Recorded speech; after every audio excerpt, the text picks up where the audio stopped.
All right, hard yarners. Today we were joined by Melissa Kupsch, a homeopath. Homeopath is, and we talked all things homeopathy. I said it incorrectly today when I was telling someone at the coffee shop. Oh, I got a homeopath. Oh, a lot of people call it a homeopathist. Yeah, and I was like, he was like, you probably should get the pronunciation correct before you start. But great episode today. An abundance of knowledge given to the listeners. But before we speak about what we spoke about, today's episode is brought to you by alltradescover.com.au. If you are a tradie at home and you are seeking any sort of insurance, hit them up because they're the best in the business and they've been supporting us for 3 years on Thursday, which is a nice little anniversary. 3 years, John and the team at All Trades Cover been with us since we've been quite small with our following. So that's we really appreciate your support. So alltradescover.com.au, tell them Hard Yarn sent you and it helps us, and support those who support us, as well as if you want to support those who support us, Crafted Finance, if you're looking for any sort of loan, business loan, mortgage, car loan, whatever, they're going to be able to help you.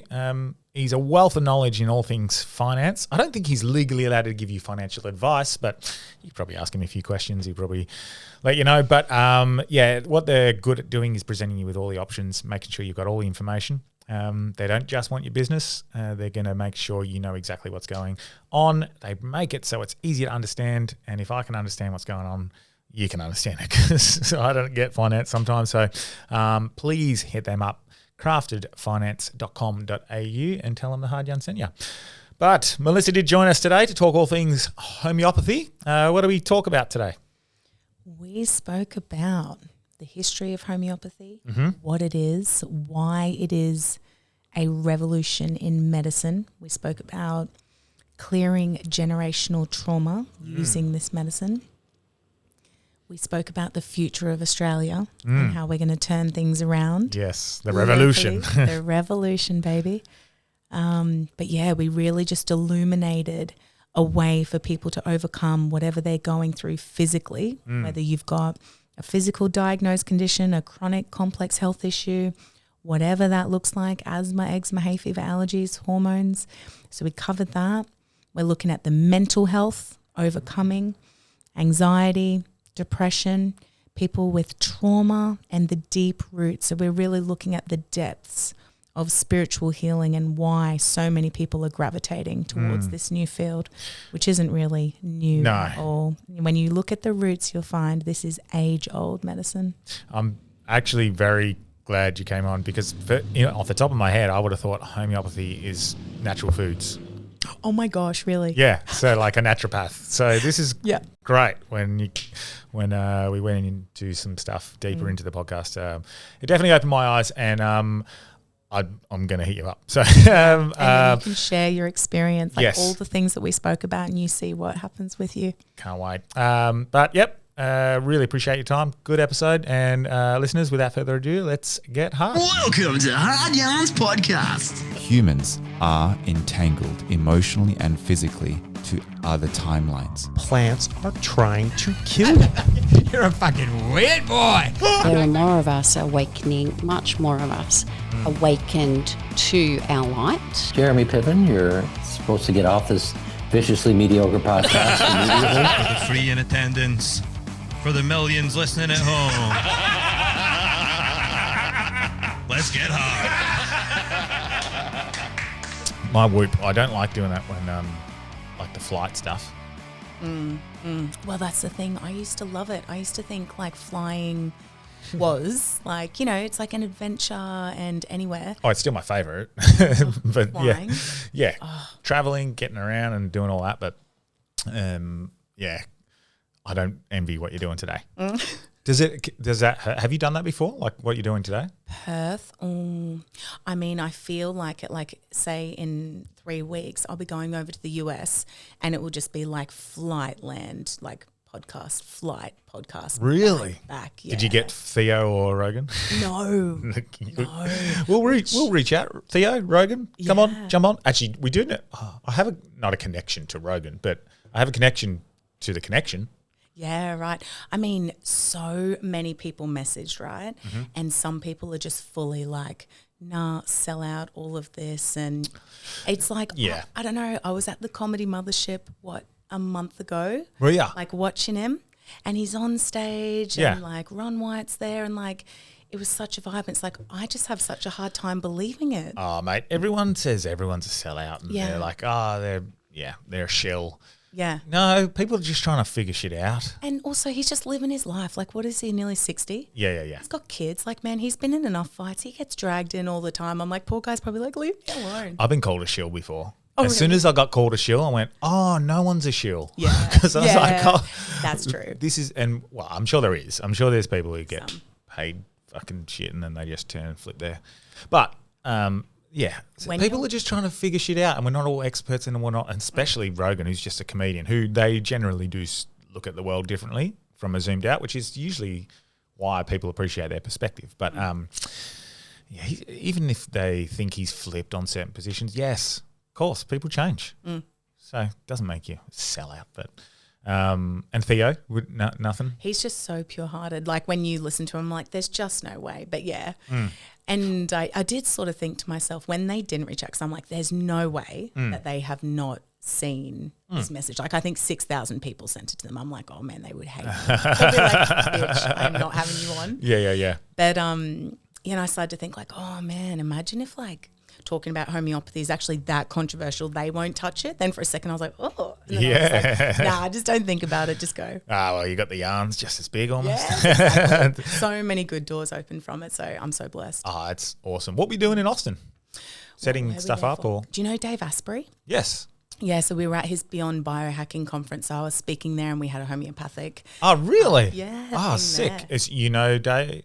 Only through that. Yeah, And okay. so he came around, but you'd be surprised, man, those stalls. His stuff's great. It is. And I think a third of those stalls were all frequency related, either tech but people who are saying like the future of health is about frequency, right? Everyone's into the PMF, the red light, like that's all frequency. And so the homeopaths, I was surprised when I would sit down at dinner and I'm next to this woman who used to work at the Mayo Clinic and she was working in cancer and she was a surgeon. And then she's like, oh, what do you do? You know, and I'm like, oh, I'm a homeopath. And she says, oh my gosh. And she says, homeopathy is now all that I use in my practice. I'm like, what? Really? And yeah, so she is like, and she said, sometimes I will even put people like in a machine or something and just give them the homeopathy to make them think that it's something more than just giving them that, because mentally they struggle. Oh, well, that's the, what's the Nocebo effect. yeah, exactly. Nocebo, placebo. If placebo works and it's used to test Yeah. the effectiveness of a medicine, then very clearly it's something that does work. So surely we could harness that in some way. Yeah. And same with nocebo, or whatever you want to call it. But anyway, let's kick things off.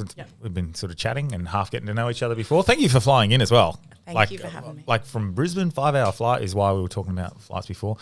Flying all the way in and then flying back tonight. That's I appreciate it. But explain to us homeopathy, because I'm interested. I've always been interested in anything that seems to be a bit more natural. Moving away from pharmaceuticals, that seem to be taken away from us during COVID. And tell us all about it. So it is a energetic system of medicine. So a lot of people, when they come across homeopathy, they'll see it. It's either the little pills or the little bottles. And in that, people would think that it's more like naturopathics, right? More like herbs or essential oils that people are kind of used to.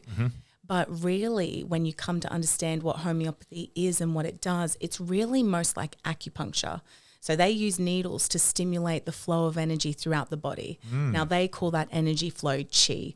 Now, they can use needles and really recalibrate women's hormones, you know, all of these sorts of things. Injuries, of course, but they can recalibrate a lot with traditional Chinese medicine, just with acupuncture.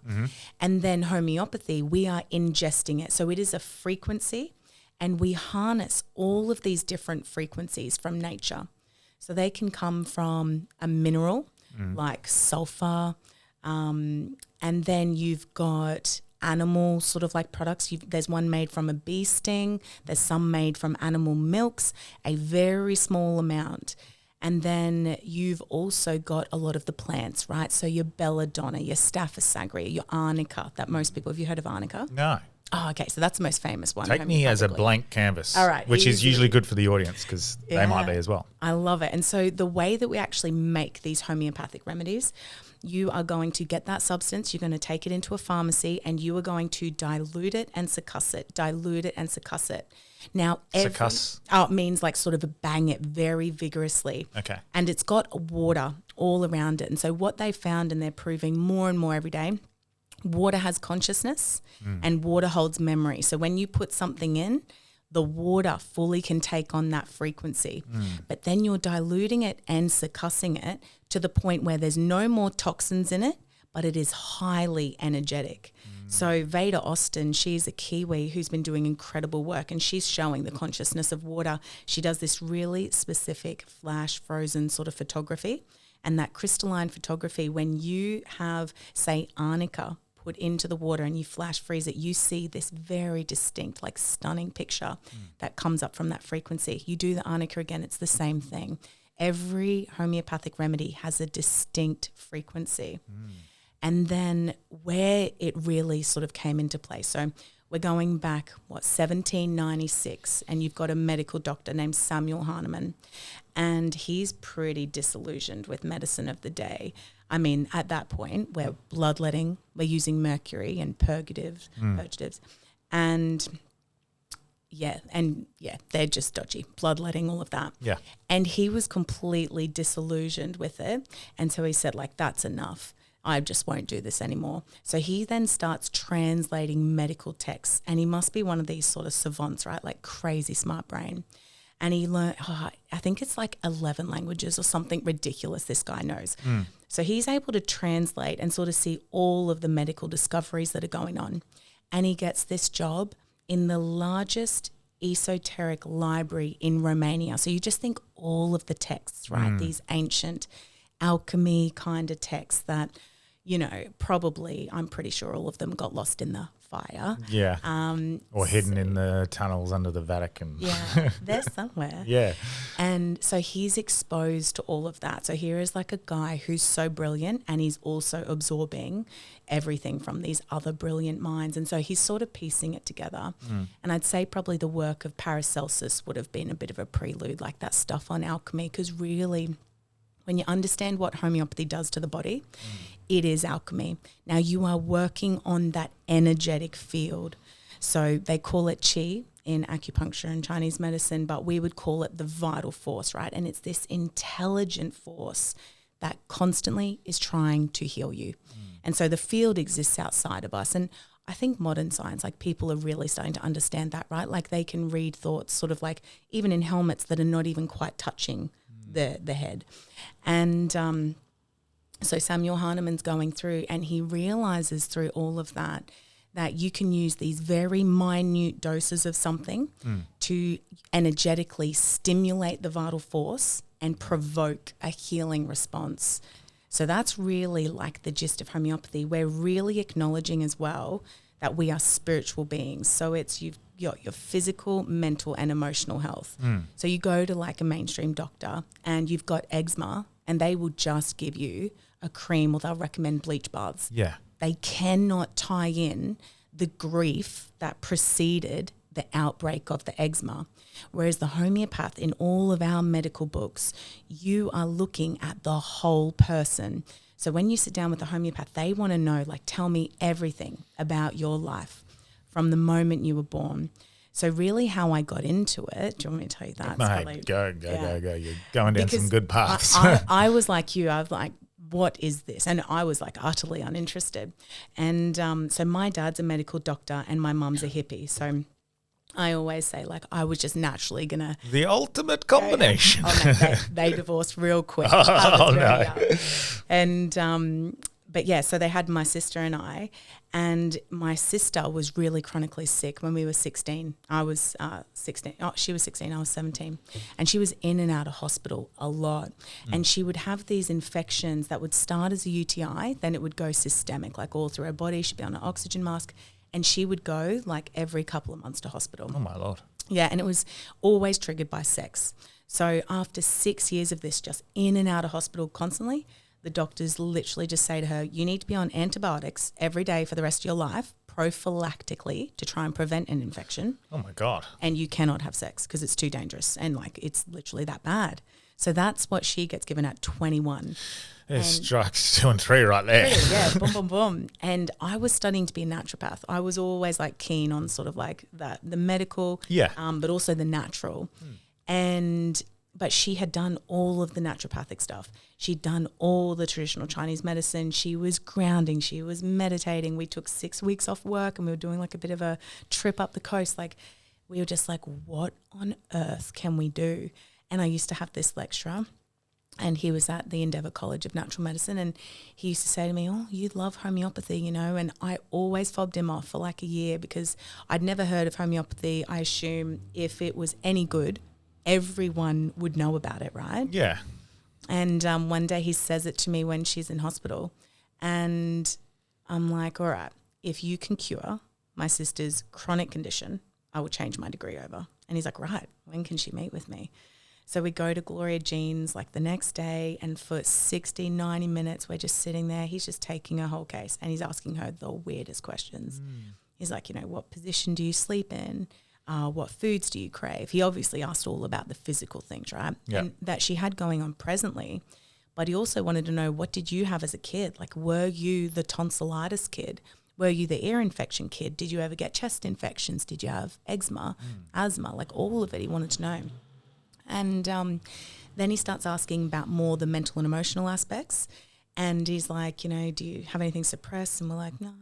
And then he's like, you know, do you get angry very much? And she's like, no. And then he's like, what about like in traffic if you get cut off? And we start laughing because she's like psycho, you know, road rage. And he's like, you know, sometimes women don't feel like it's appropriate to express anger, and so they just really swallow it down, and it can be really toxic for the body. And then she starts to cry, and I'm like, oh my gosh, okay, maybe there's like something here.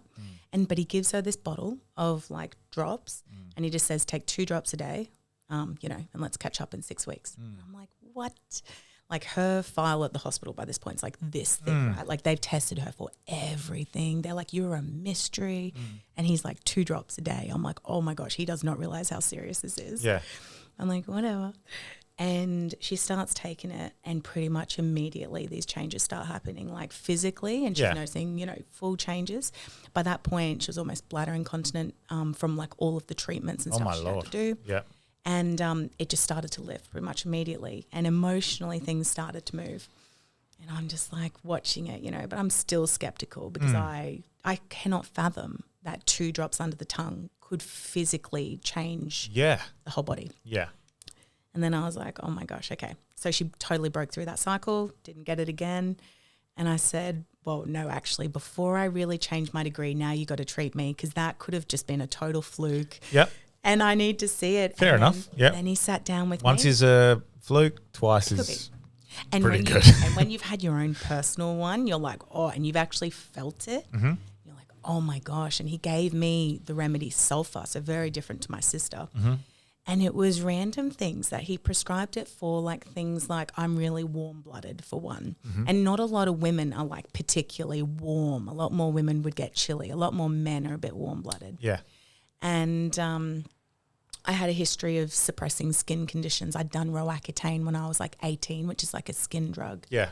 And then on top of that, part of the sulfur picture is this really philosophical kind of mind, like very much. And I was like, and he must have gauged that, you know, my favorite subject at school was philosophy and reason. It's like I've always been more obsessed with the metaphysical, the whimsical, like these sorts of things. And so he gives me that remedy.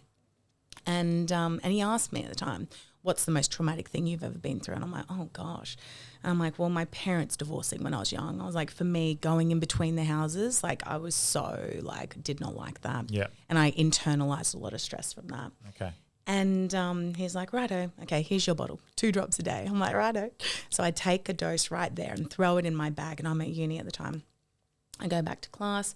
Within like an hour, I've got this like splitting headache, and I'm not prone to headaches. And I did not think, obviously, it was related to that. I've forgotten about that thing the minute I've taken it, thrown it in my bag. And but I had a headache. And I'm like, oh, man, what? Like, I'm not hungover. I'm not tired. What the hell is this? I'm like, whatever. And I go home and I'm having dinner. And it's like our family house. My mum's there. My brother, his girlfriend, my sister. And my mum says something innocent at dinner, like, I don't even remember it, but it was just, I remember it was so innocent. But like out of my mouth, this like verbal vomit. Oh, you don't even care about me, da, da, da. She's like, what? And then I'm in tears and I run downstairs to my room and I'm just fully sobbing. And she comes into my room and I'm 21, 22 years old. Yeah. And I'm like, do you remember the time and you were meant to drop me at Dad's early in the morning and my brother was getting baptized and you made me late on purpose? And she's like, what? Yeah. This was 20, nearly years ago. Yeah. And she's just like, no, I don't remember. And it's just like coming out of me. And then after like a little bit, and then she's like, are you okay? Do you need a hug? I'm like, yeah. And then she just like gives me a really heartfelt apology. And she's like, you were my most resilient child. I just didn't realize it affected you. Yeah. And I'm like, yeah, me either. And so then she's like, do you want to come back up for dinner? I'm like, yeah, okay. And then I've pretty much forgotten about it from that moment, right? And I eat dinner and go to bed like normal. Yeah. The next morning I wake up and I've got 7 cold sores around my lips. And I told him in the consult, yeah, I'll get a cold sore like once every other month or something. And then I have 7, which I've never had more than one at a time. And It's I'm like you're purging. Totally purging. But again, I don't even remember like this medicine, right? Yeah. And I'm like, oh, that's so weird. And I had a bit of a head cold. But I went to uni anyway because like I'm never sick. Like I'm a very robust person. And I'm like, oh, I'll be fine.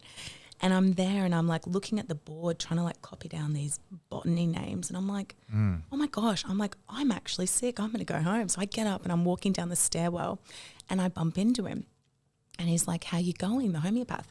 I'm like, oh, I said, I'm actually sick. I'm going to go home. And he says, oh, good. The sulfur's obviously working. It's a really good detox remedy. And I said, what? I said, do you think this is like from that? And I said, look at all these cold sores. And he said, yeah. That'll be from the sulfur. And he said, don't suppress it. Don't put Sevirax on. Don't take an antiviral. Let it go. Never had another cold sore since then. Wow. And that was, I used to get them routinely. So that was one thing. And he also said to me, and how are you feeling emotionally? I'm like, yeah, good. And then I was like, oh my gosh. But I was like, do you know what happened last night? And I told him. And he says to me, like, don't you think that would make sense? Like, given what you told me in the consult, that like that was the most stressful time for you. And I'm like, oh my gosh, are you kidding me? And then I remembered the headache and I was like, oh my gosh, I also had a headache. And sulfur is renowned as probably our biggest liver detoxing remedy. So to get a headache is just like the body's going. And pretty much from there, I was like, yeah, all right, I'm convinced. Then my next cycle, which I had not even told him like anything about my menstrual cycle. Yeah. And because I just was like, oh no, it's perfect, right? Like no pain, everything. And then the next cycle was even completely different. I'm like, what? It's like such a brighter red, like really healthy. Yeah. And I was like, oh my gosh, I forgot this was what it was like before I ever took the pill when I was, like, I don't know, 17. And then I'm just like, oh man, I didn't even tell him about that and this has changed. Like what? Yeah. So then I was convinced and I said, all right, you got me. I will change my degree over. And I did. I dropped straight out of naturopathics, never looked back. Homeopathy is like quite literally, it was everything I always wanted in a system of medicine. It's about the spirit. It's about where people are jammed up. And so I would say the big 3 pillars of like what constitutes someone's health, really you want to look at what you've inherited because coming down family lines, you've definitely got energetics. Generational. Yep. Yeah. And so the mainstream will call it genetics, right? And they sometimes kind of make you feel like you're locked into it. It's like, oh, it's in your genetics, rheumatoid arthritis, diabetes, you just got it. Yep. They're like that. But then you've also got some people in the holistic sphere who are sort of like, no, but if you just eat healthy and you just exercise, that's all that you need, right? And they say like, what is it? Your genetics load the gun, but your lifestyle pulls the trigger. And I just think that's a bit too short-sighted because there are energetics that flow through people from the moment of conception, right? It's like you've got the sperm and the egg, like mum and dad contribute. That's why we look a bit like them. Like they contribute quite a lot. Yeah. And so you look at the trauma, and have you heard about the sort of mice experiments with the cherry blossom and the generational trauma? No, I've heard plenty of experiments about mice, but not them. Yeah, well, these ones, they were doing an experiment where they would expose them to the scent of a cherry blossom and then they would electroshock them. And then they would expose them to the scent and then they would shock them. So it doesn't take long before the mice, obviously, when they smell the scent, go into a panicked frenzy because they know what's happening next. But what they found was when they tested it is that the offspring of those mice, when they smelt the cherry blossom, even though they had never been electrocuted, they would then go into a total panic. And they found it again in that next generation of mice. So passing down almost dormant memories through DNA and Totally. And I don't know if you saw it in the news. It was like maybe like 6 years ago, but they were really looking at why do the great-grandchildren of even the prisoner of war, like in Germany, like why are the children who've never had a traumatic life, why have they got PTSD, you know, and don't want to leave the house and they're reacting this way? And you see this homeopathically all the time, that like the energy has still come down. And like a lot of the time, you know, say even I'll work with people and they've never experienced like abuse themselves. But when the parents did and it sort of was locked down, like never spoken about, not dealt with, then it's like the buck gets passed to the kids, right? And they might have this crazy rage. And the parents are like, man, we just don't know. We've raised them like so gently, so amazingly. And they're just filled with this fury. And it's like, yeah, but like you experience like massive abuse like as parents. And the kids are like reacting to that kind of thing. Well, think even generations before that war. Like I think of my granddad and the stuff that he suppressed, and it was said within our family quite a lot that he never spoke about what happened and the things he used to see in war, and he very rarely did. Obviously, that's repressed trauma passing on through his kids, which probably passed on to me and my brothers and whatnot as well. And unsurprisingly, if you don't deal with it, it's going to carry on, isn't it? Totally. And you imagine like the fragmenting, like actually of war, right? What does it do to your spirit to see death and like the fear that you would feel? Like it's not meant to be part of the human experience. I don't think that level of fragmenting. Yeah. Or, you know, and that's why we're actually starting a foundation, and it's for vets and first responders because so many have such immense PTSD that they just can't reconcile. Yeah. They come home and then the addictions start. No one knows how to deal with like actually healing their spirit. But homeopathy, like it's the thing. They're doing a lot, obviously, with plant medicine as well to try and get them through. Like, yes. Yeah, that as well. Yeah, it's awesome to see that space becoming a bit more mainstream and people opening up to that. But yeah, I think stuff like this, I mean, I was just speaking about this the other day, specifically on how the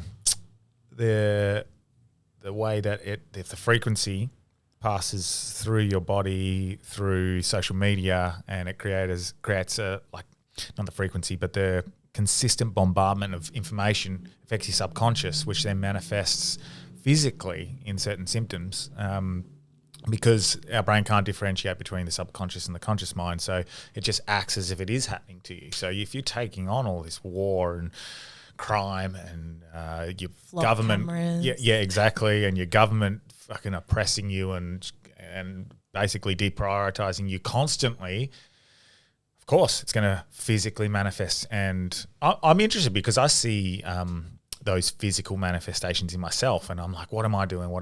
What's happening in my life? Where I'm like, this is unexplained. This isn't just I've gone to the gym and gone too hard. Perfect example right now, me and my partner Grace, we both got the exact same pain in our neck and shoulders. And you could go, it's the pillow, it's the bed. But we've both just experienced, like, we've got a kid, a baby. I don't know, like, if, you know, sleep deprivation, which, to be fair, I'm going to say, touch wood, has been incredible. We have to wake him up to feed, and that's not saying what we're going through isn't difficult. Grace has been a fucking trooper. But regardless, I don't know, maybe the extra stresses of having another child, like something else to think about. I don't know what it is, but there's, instead of me going, oh, it's a pillow, I've gone, what's happening in our life? I mean, homeopathically, right? When you look at the textbooks and you go down, like you will see definitely in some of those remedy profiles, and like there's thousands, but there's really only like 100 that you could run a very successful practice healing, like eczema, asthma, hay fever, allergies. Fertility was my first like launch into practice. I did that for 5 years. Yeah. So all like manner of complex fertility cases, but like people's addictions, the limiting beliefs, all of that. But then if you even think, right, and so a lot of people will come in and they'll have like back pain or neck pain, and it's totally just like an extra stressor. And it kind of makes sense, right? It's like the weight of the world on your shoulders. Things might pinch up a little bit. There's one remedy, and it was a tip-off for me for what remedy I needed to take at one point. And it was this twinge, like in this muscle that I would get distinctly down sort of like my neck going into my shoulder blade. That's The thing. Yep. Well, for me, it was ignatia, and it was suppressed grief that like I was truly just not aware of. And to be honest, I was making first aid kits with my mum, which I've now bought you, so you can try the ignatia and see if it does anything. Perfect, thank you. And but I dropped like a bottle of the pills, and I just picked them up off the table. Instead of walking them to the bin, I threw them in my mouth and just sort of like kept going. And within 10 minutes, well, it became very obvious to me what was suppressed. And it was just tears. But like, you know, this time actually over my stepdad leaving.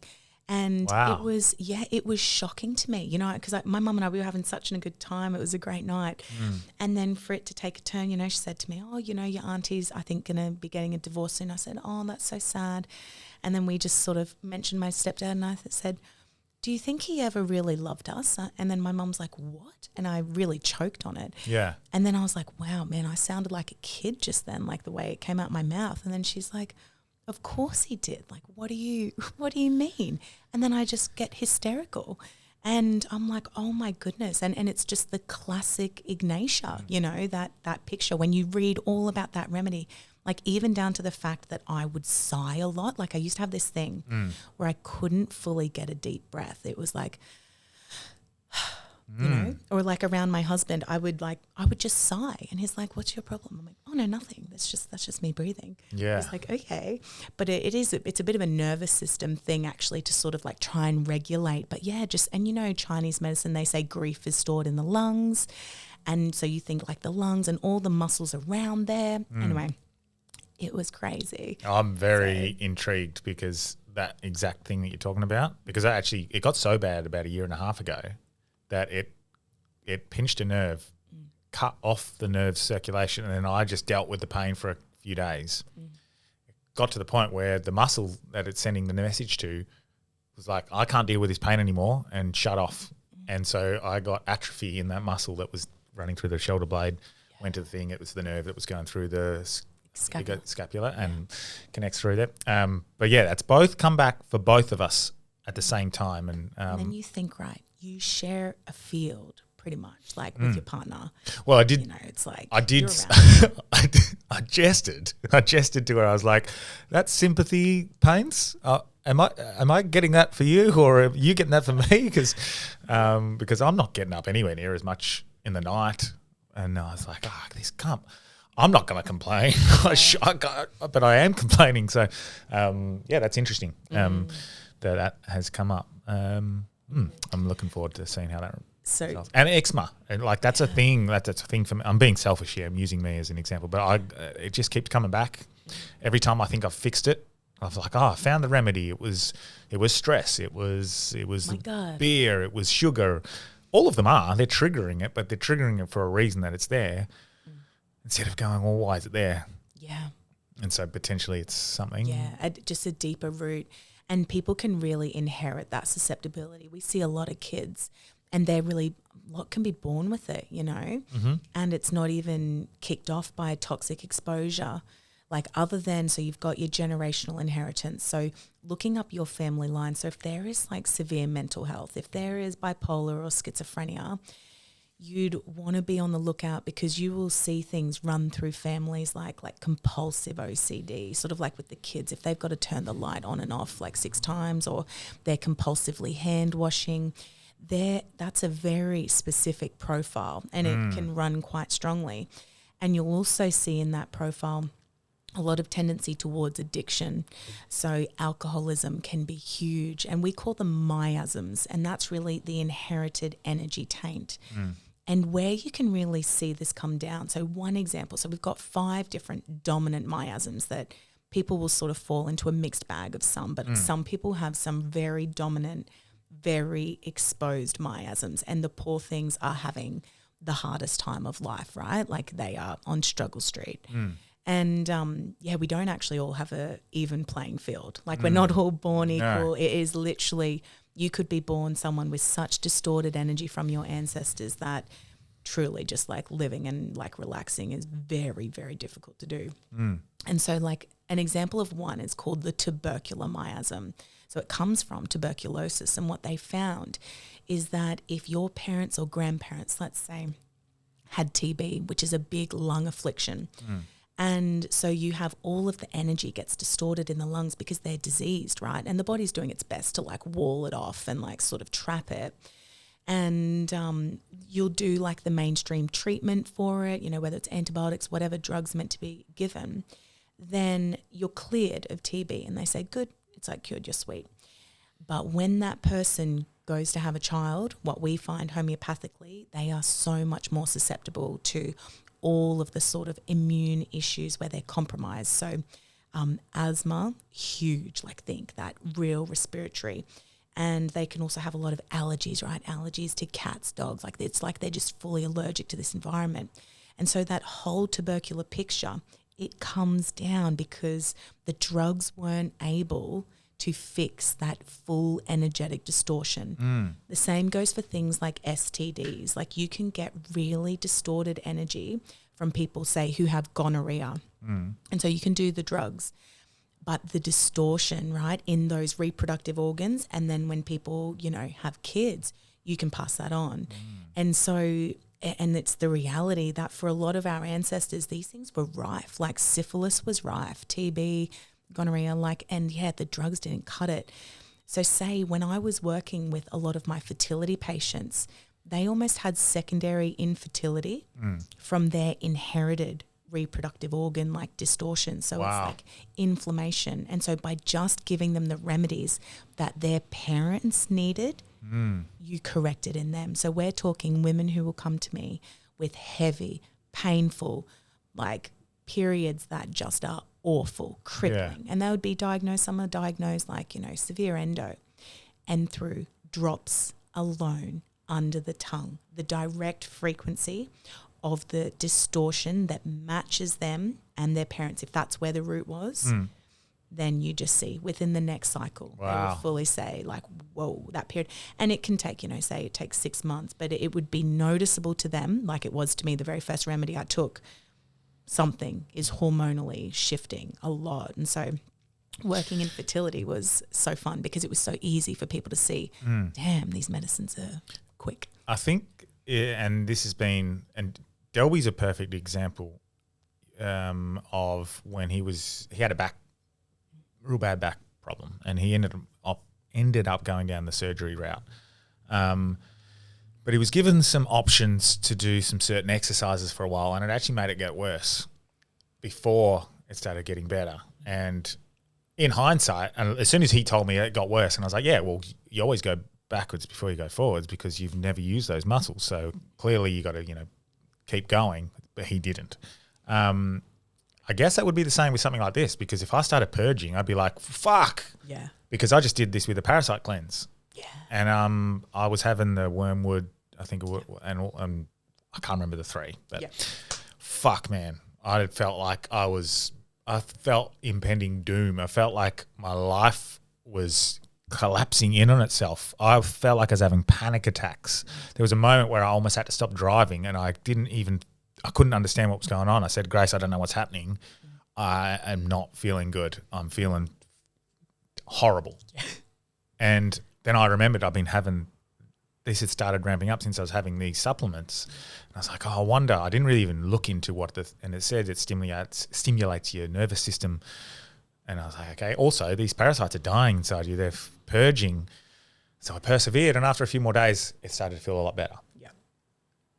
I could have panicked, but I remembered, no, persevere, because sometimes you purge, you go backwards to go forwards. I guess it's the same with this sort of stuff.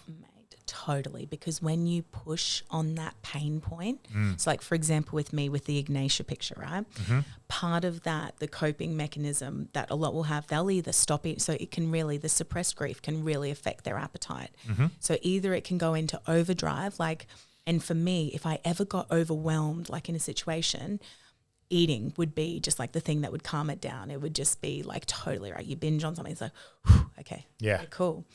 And so when I would take the Ignatia originally, even though I had all this grief coming out, it was also like pushing on that pain point that would drive me to do that. And so for a little period there, I just had to say to myself, and I said to my husband, I said, babe, I'm just going through something. I'm just healing something deep. I said, I might put on like a couple of kilos. And I said, just don't worry about me. I'm sweet. And he's like, okay, cool. And then he's like, wait, how many we're talking? Do you reckon? He's like, just like a ballpark. Like, you prick. Yeah. And so, you push on that pain point. But even for Maddie, and like you said, what's so fascinating is when he was going through his healing, and his was deeply miasmatic. So Maddie's Aboriginal, and you imagine the trauma, right, coming down family. Yeah, wow. We've all got it, but I feel like theirs was in some ways a bit more recent, and severe in the bloodlines. And, I filmed him when he was going through it. And, I said, you're going to want to look back on this, but it was panic and anxiety and the most uncomfortable feelings I think he's ever let himself feel. And so, and he will tell his own story as well, like around this, but like having used, substances pretty much since he was 18 to just quell it, just to not feel that way. This restless sort of anxiety that would creep on, after work. It's all well and good. And I would say a lot of the men he's worked with, they're all the same. I think very, very similar at least. A lot of the men who are drawn to trades, hardworking, salt of the earth, good guys, a lot of addictions, a lot of like, undealt with childhoods, like everyone has. But to watch him go through that and then feel what's on the other side. And he was saying to me what it was like, in his head. And he was like, is this how normal people actually like feel in their head? He's like, it's just so like quiet and peaceful. And I said like, wow. And he was like saying that usually like something would happen and then his reaction would be immediate. Whereas now there's like this full lapse. It's like something happens and he's like, has time to think about it and then like just responds. And it's when I showed him even the chapters on that remedy and him realizing like just resonating so much, right? When you read about it, even so I run a school of homeopathy and even in our students, so we had 570 people who signed up to train and be homeopaths. Even when they're learning about these different remedies and the profiles, you'll have people just bursting into tears, right? Because they're just like, man, I feel so seen. I had no idea that other people, have these exact same things. And when you see it all written on a book and you realize, man, that's not just my personality. They're not like, it's like, I'm not just an anxious person. It's like, wow, this is distorted energy here and it can be changed. So then, if you nail it, like homeopathically, it's like chain breaking, for people. Yeah, I had an immunologist on Friday and we talked about, like certain things can trigger allergies and whatnot and how listening to someone give blanket remedies on a podcast, you might hear one or two things and go, oh, that's me. I'll go do that. And it might work a little bit. But you do have to talk to the person individually because, as you've just alluded to, there's so many other things, including your past or generational stuff. And the beauty is, though, homeopathically, that your symptoms also get to guide you, right? So you've got Maddie with the way that like he's experiencing that anxiety. But then I've had patients before, and some of them, they lived in the Middle East, but they were actually from Lebanon prior to that.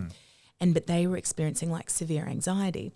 but their manifestation is different, right? Like they're got severe gut issues, like severe gut dysfunction with their anxiety, which is really common naturally, right? It's like sympathetic nervous system is in overdrive. You don't have time for rest and digest. So then everyone says, oh, I've got IBS or I'm allergic to this, that and the other. And they'll have done like a lot of nutritional testing sometimes. They say, it's the tomato or it's the this. Yeah. And then they take a homeopathic remedy and everything is perfect. It's like, it wasn't that. It was the nervous system. Yeah. And then you couldn't, absorb things. And so with those girls though, when we were going back and they were cousins, but I ended up giving them the same remedy and they were just such beautiful girls. But one, she'd gone shopping and, she's having panic attacks while she's shopping. And so she feels claustrophobic and then this severe fear of fainting, or a lot of people have this severe fear of vomiting that comes on. And they become really, it's so intense and it's so exaggerated, the panic. And for them, the remedy that they needed is arginate, which is actually made from silver. So it's homeopathic silver. So you take a tiny bit of silver into the pharmacy, dilutes a cuss. Now it has a very unique frequency. And when you read through the textbooks, really for those people, their nervous systems are reacting as if a bomb has gone off, right? Like they are panicked. They think they're going to die. That's why they are so intense. And I'm talking to these girls and they're like, yeah, well, we are from Lebanon and our mum was pregnant in a bunker, right? And so it just makes complete sense. Your panic and anxiety that you have had your whole life, even in the womb, you felt all of that, adrenaline and distorted energy. And then you give them the remedy and it fades away. But one of them, she was the sweetest. She had a full cafe where it's really specific healthy foods, right? Because she's just everything's got to be everything absolutely perfect. And then she could eat whatever she wanted after that. Wow.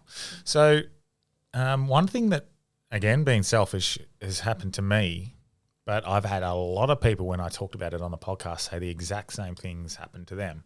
Now, early in my 30s, I just started getting hay fever for no reason. And I went, there must be a new pollen in the air. Is that not what's happening? If you were an eczema kid and adult, or did it just come on later in life? Later in life, yeah.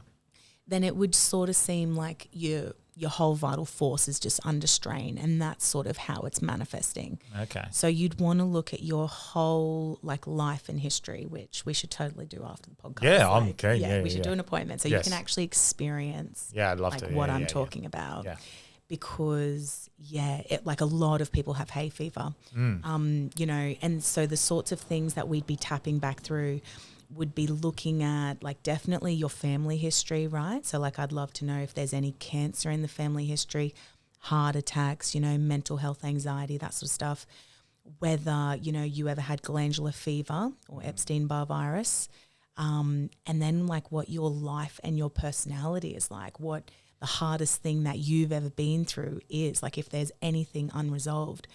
And I've worked with so many people over the years who are really evolved, right? They've done heaps of stuff. They've chiseled away heaps. And it is insane how on that really cellular vibrational level, if there is any root, right? And it can be so subconscious, we don't even know it's there until it comes up. And what's so awesome with homeopathy, a lot of it will come up in dreams.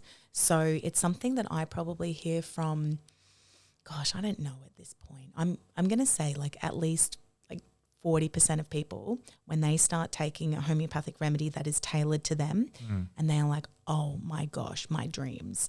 Now, depending on their life and their unique distortion, right? If they go back to dreaming about the ex-boyfriend who broke up with them before their symptoms started, that's a really obvious, correlation. The spirit is resolving that shock, that heartbreak that they went through. And people will dream. It's very interesting, but that just shows you that the field has been stimulated. And then people often, they'll find themselves, they'll just be driving and they'll be thinking about this old thing that happened. And then they'll be like, that's weird. I've not thought about this in ages. What's happening? And can I give you an example? Do you know Dale Holmes? Dale Holmes. Dale Holmes, never heard Dale? The name rings a bell, but I'm not he's getting Aussie. it at the moment. Yep. yeah, we were doing a consult once, like live. He's such a legend, and he was like letting people just be in on the experience. And when we'd given him a remedy, and he'd had these like physical things like on the body, and they went away, and it was really well suited. And he'd said to us, you know, growing up, then like in like high school, then there was sort of some like, you know, confidence things like all of us go through, right? Like peer pressure and like nerves and that. And so when he started taking his remedies, he said, I had the weirdest like memory pop up. He's like, man, I can't believe I even remembered it. And he had like written a note to this girl, like saying, no, I really like you. Will you go out with me? Yeah. And the boys had found it, and the boys are tearing shreds. The boys were embarrassing the shit out of him.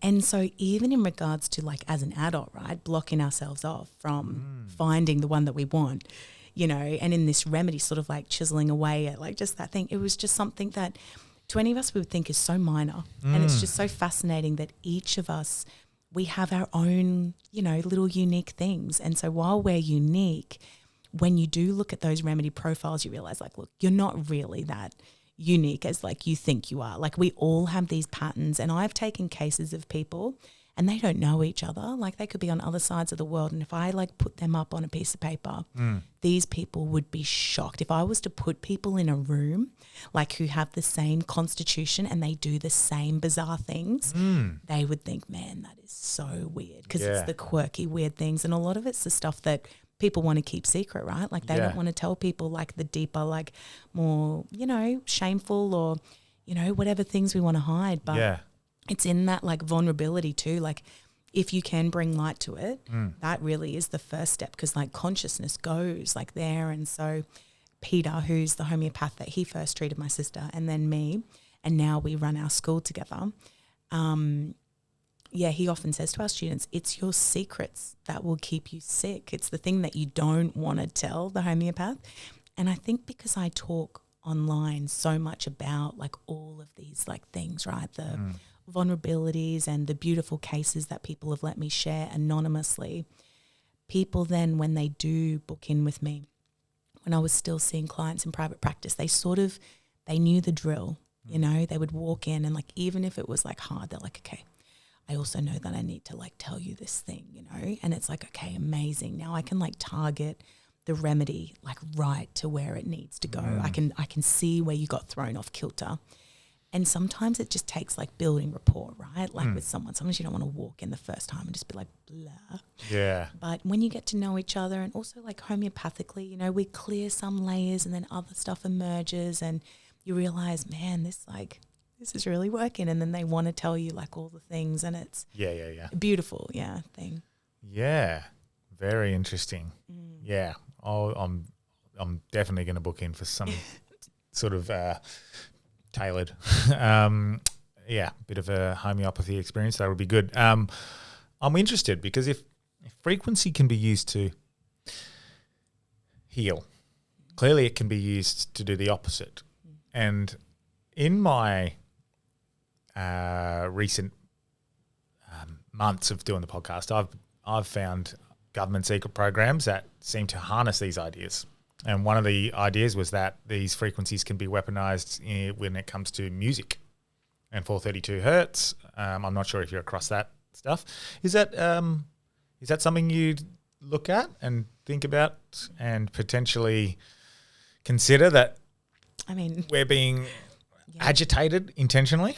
Yeah, like I mean, the non-native EMFs, I think are just really troubling, and I'm very curious about just how far their tech has actually developed. I mean, in like a part of Remedy Academy, which is our school, the lecturer who does our A&P, she used to teach at like mainstream university. She did that for 20 years, lecturing in natural health, but then she lost her job for not getting vaccinated, which is interesting because they would usually have her teach, you know, about risks and stuff. So it was a whole thing. But she asked me when she was doing the course, she's like, can I teach like openly? Like, can I teach everything? And I said, yeah, if it's true and you've got the references to prove it, you know. And so even in her like CIA, you know, classified documents that she's put in as all the like learning materials for students, you you can see sort of the advancement of like a lot of these things. Like it's not new to the government, I don't think, that frequency. But well, even MK Ultra has become a very mainstream thing now. They just had hearings on it. Yeah. So it's not even it's not questionable. It's not anymore. a questioned thing anymore. Yeah. And so she actually included that stuff in there to sort of talk, to it. And so with frequency tech, I definitely think it can be used against us. Well, they suggested in these hearings that Charles Manson was part of that, which is like if they can manipulate someone to do that sort of stuff. And it's not even just the hurts, right? You think about the words, and the energy of what so much, is being said. Yeah. And people worshipping it. And then you think of the people who actually, did it. I don't know, like Diddy and all that, like kind of, it's just like, vibe, not where we want it. Yeah. But it is like you really want to make sure that the things that you are thinking about, that even what you're watching, and a lot of people sort of intuitively know this, like horror movies are not good for the spirit kind of vibe. Like you can open doors, I think, with certain behaviors. Oh, that's why these documentaries on like serial killers and whatnot. I'm like, why would I want to know this? And I'm taking on this energy and I'm storing it in here. Like, like you can feel your blood pressure go up. Right? Yeah.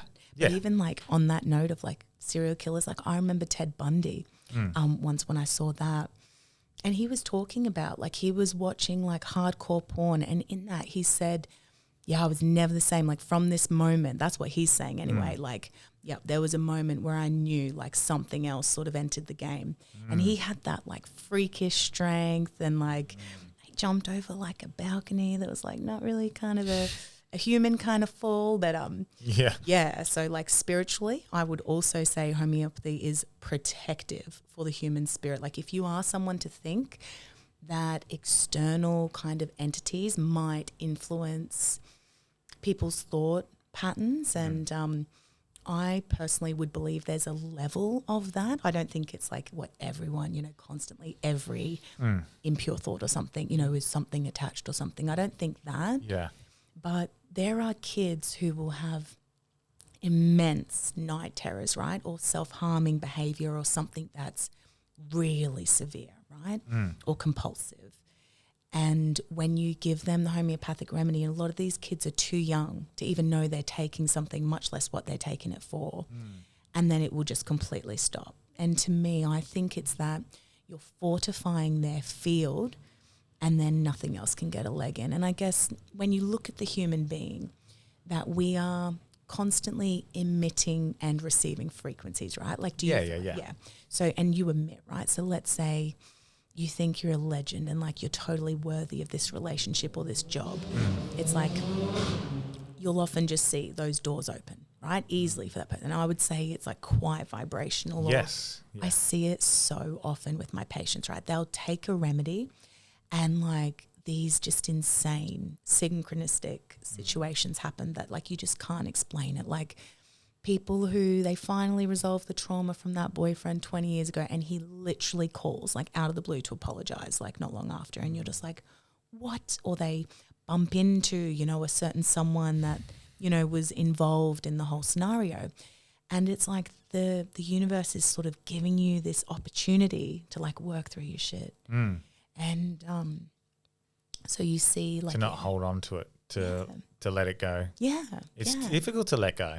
Sometimes you think you've let go and you haven't because subconsciously you don't know it's there. Yeah. But yeah, it's certainly like something I've been dealing with over the last 7 or 8 years that I only spoke about the other day. That came up, and I'm still kind of struggling to integrate this. I see, even then, you feel it in your chest. Find it harder to even not speak about, but like it's hard to word correctly. But the idea that I quit my job to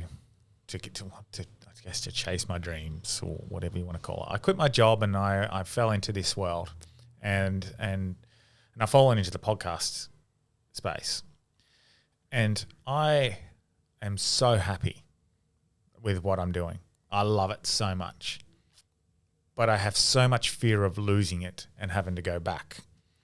So every time I am appreciating and doing the things that have that I've always wanted, which this job has given me the freedoms to be able to do, I feel guilty that I'm not working on the business or the podcast to be able to further it to make sure I can stay in this space. And therefore, I'm not enjoying the thing that I wanted in fear of losing it. And so I'm actually, I'm taking it away from myself. The very thing I wanted is self-imposed. It's this fear of losing it. And so I'm not stepping back and appreciating the very thing. What's the point of being here? Yeah. And so I'm still struggling. I'm still really battling with that. I don't know how to stop. So then, right, we would look at, okay, where has that energy come from? So sometimes we can have this miasm and say this is more the Sauric miasm. Sometimes we grow up around, like, there can be a lack mentality, like if mum was nervous or if there was never enough, like sometimes that sort of thing can be a thing. And so my dad, for example, like he lives very simply. Like he grew up, there wasn't very much, there wasn't much to go round. And so he's very frugal. Like my dad, if he was to buy a shirt that he didn't need, he would probably feels like physically sick because he's like, oh my gosh, like I didn't need that. Like he's very, and that's been like amazing for him. Like, and I actually love having a dad who grew up like, and he's a doctor and nothing flashy, nothing ever keeping up with the Joneses, always taught us, the best things in life are free. Let's go hiking, let's go fishing. And he's so beautiful. But you can see where that kind of energy for people, it can be fear. Yeah, right? because I'm there. Yeah, a lot of I'm people. in the same. You've almost described me. A lot of people, like they even can become hoarders or like, so it really takes away from the beauty of, that kind of like life. Yeah. But then there's another remedy, right? And it doesn't sound quite like this, but I'll say it to you. And there's a remedy called lycopodium. And there's a medical doctor named Philip Bailey. I think he's actually from Perth, having said that. Okay. And he's a medical doctor and he's written this book, Homeopathic Psychology. And he goes through like some of the main remedy profiles. He does a beautiful chapter on lycopodium. Now, of like the 3 remedies, I'm like telling you all about my one. So sulfur was the first one, had a huge detox response, got rid of a layer. Second one, Ignatia, the grief actually of my stepdad leaving and like my compulsive eating tendencies. But it wasn't until I was actually studying homeopathy and my lecturer, Martin, is talking about this remedy lycopodium. And it was around fear of failure, fear of commitment, fear of responsibility. And it was obvious to me in a relationship sense that because I'd witnessed so much divorce growing up, like many, that all I really wanted, like when I was 18, I would have happily gotten married, settled down, have kids. I was like all I wanted. And I had this awesome high school boyfriend. But then from that point, pretty much, what's that, like 7 years, pathologically single. So like every person that I was interested in was like, yeah, nah, not keen. And everyone who was interested in me, I was like, ugh. And it sort of got to this point where it was just like, it was relentless, right? Like nonstop for 7 years. And I really want to settle down. I'm like obsessed. And then there was this like one person and my mum's like, I don't understand you. Like this person is just like on paper, he's just like so perfect. And you're like got the ick. She's like, I think this is you. And by this point, I'm like, oh my gosh, me too. And so you think about it, right? For somebody who wants something so much, what do you also tend to have with the thing that you want the most? Yeah. That you're going to lose it. And you're in your dream right now. Like you've made it. And like you're maybe fearful, like what's the outcome or what if it goes wrong? And sometimes those fears, like for some people, they're so intense, it will stop you ever even letting something close, like something vulnerable. Yeah.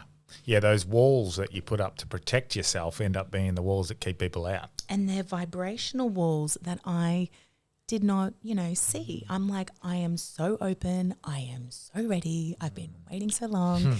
And I took that remedy after being in that lecture. I went to our student dispensary, took a dose, and like 2 days later, I think it was, I'm walking around the lake near where I work. I work in real estate reception at the time. And I literally just have this like epiphany and I'm like, what am I waiting for? Like, honestly, what am I actually waiting for? I'm like, And it somehow in my head, I'd gotten it that I need to be perfect before I meet him. Yes. So that it doesn't go wrong, so I don't fail. And then I'm like, but why do I think I have to be perfect? I'm like, look at these guys I've been attracted to. They're like far from perfect. Like, what the heck? And I literally just thought, oh man, yeah, all right. I'll meet someone and we can grow together. Done. And it was literally, that was all it was, just a quick, and I felt it click. You know, sometimes you get that revelation and you go, ba-bing. And I met my husband like that week. We went on our first date. We had kids, started having kids 9 months later. We actually went to the same school, but he didn't know me. I knew him. He was older. But it's like literally that vibrational wall that it was so subconscious. I honestly don't know, without homeopathy, if I would have been able to get into, you know, that situation, to have that relationship, to be able to let it go. And I see people all around me, like in a very similar vibrational thing, whether it's a relationship, for a lot of people it's their job, it's their purpose. Like a lot of us have that desire, like we know what we want, but we're holding ourselves back from fear of like, oh, but what if I fail? And what if it goes wrong? And so, and a lot of people, like for me, I used that remedy, like I just took it once and it was like just this little layer I had to clear. It's not like I was inherently a lycopodium picture that encapsulates all the gut issues, and the psoriasis and all of the things that necessarily go with it. But yeah, it was profound for me. And the fact that this medical doctor thinks that 1/5 of the population needs lycopodium, I'm like, yeah, I think almost all of us should just like, you know, if you've got that block at least, you know. Yeah. I had a very similar block, I guess, when it was regards to before I met Grace. It would have been very similar. It was I need to get my shit sorted. And then it was, of all things, it was like a reel or something on Instagram that I seen. And it was just like, why would you want the person that you're going to be with forever to meet the best version of yourself? Don't you want them to meet you when you're at your worst and grow with you? Because if they can love you at their worst, they're certainly going to love you at your best. And I was like, oh, fuck, of course. It's like same revelation, right? Yeah, someone had to just spell it out for me. And then, I was open to doing it. I was like, oh, would you like to go for a coffee? Love it. Yeah. Not come over and Netflix and chill. Yeah. Like, which is, what the fuck is that? Yeah. Yeah. You know? Yep. So, and it's the first person I opened that up to. I was like, oh, she's it. Yeah. And like vibrationally, right? And Yeah. I look at Matt and I'm like, oh, we were obviously always, you know, meant to be together. But I think once you get your vibration sorted, that's when it can like immediately sort of fall into your lap. So. And certainly that doesn't necessarily mean I'm at my best now. I've chiseled. There's a lot of chiseled, and I've chiseled away a lot, but I know there's always more. Always more. She reminds me of that in a good way. Yeah. And I hope I remind her of that. And but we don't hold it against each other. Yeah, I heard something the other day and it's like, what even is the point of marriage, right? And it said, you know, if you can get to the end of your life and say we both helped each other become the best versions of ourselves that we could be, and you're still my favorite person, then that is like you nailed the MO of marriage. Yeah. And I'm like, that's what you want. But I see that outside of relationships, and I just use that, what I was talking about before, like letting go of this fear of losing this lifestyle that I've created. The more I've let go of that, again, I know I can feel that I haven't fully let go of that fear. But the more I have let go, the easier it's become. I've noticed the income gets more. I don't see this dramatic rise, but I can feel it, like as I am letting go a little more, the income increases more for some reason. And not for some reason, I know what that is. Exactly. So it's pure vibration. And I just want to let go. there is definitely, right, that energy to success and definitely financial abundance. So there's, in our textbooks, it's literally like financial sort of like poverty mindset, lack mentality. And you'll see it in a lot of the like worrywart remedy pictures. And it's like, that's just a vibration you can change. And of course it makes sense. Like if you grew up around that where like, oh, where we're like penny pinching, and you're just hearing mum and dad Yeah. say certain things. And so whilst my parents gave me the relationship struggles, you know, I had to overcome that one for myself. They gave me very much, you know, my mum, that abundance mindset where you can literally, in a work sense, you can do anything you want. Like there is no bar on that. And I always felt that way. Because she embodied it, right? And that sort of energy just literally flows down my family lines. Yeah. And so I don't really take credit for it. But like in a work sense, I'm completely gangster, like so successful. I would never worry about, you know, I'm just like, every door opens. Like, it's insane. Yeah. And so, that sort of vibrational thing, you know, we all have our own little like weak points, but we've all got our strong points too. You know, some of the people I work with, and they can have like hectic backstories and some areas that are just immensely troublesome. And then they're just so blessed in other areas. So it's also focusing on like, which ones did I just like naturally get? It's nice sometimes in hindsight, I look back and I wanted success instantly. I wanted it. Of course I did. I wanted to quit my job, and then the next week I'm the biggest podcast in Australia and the world.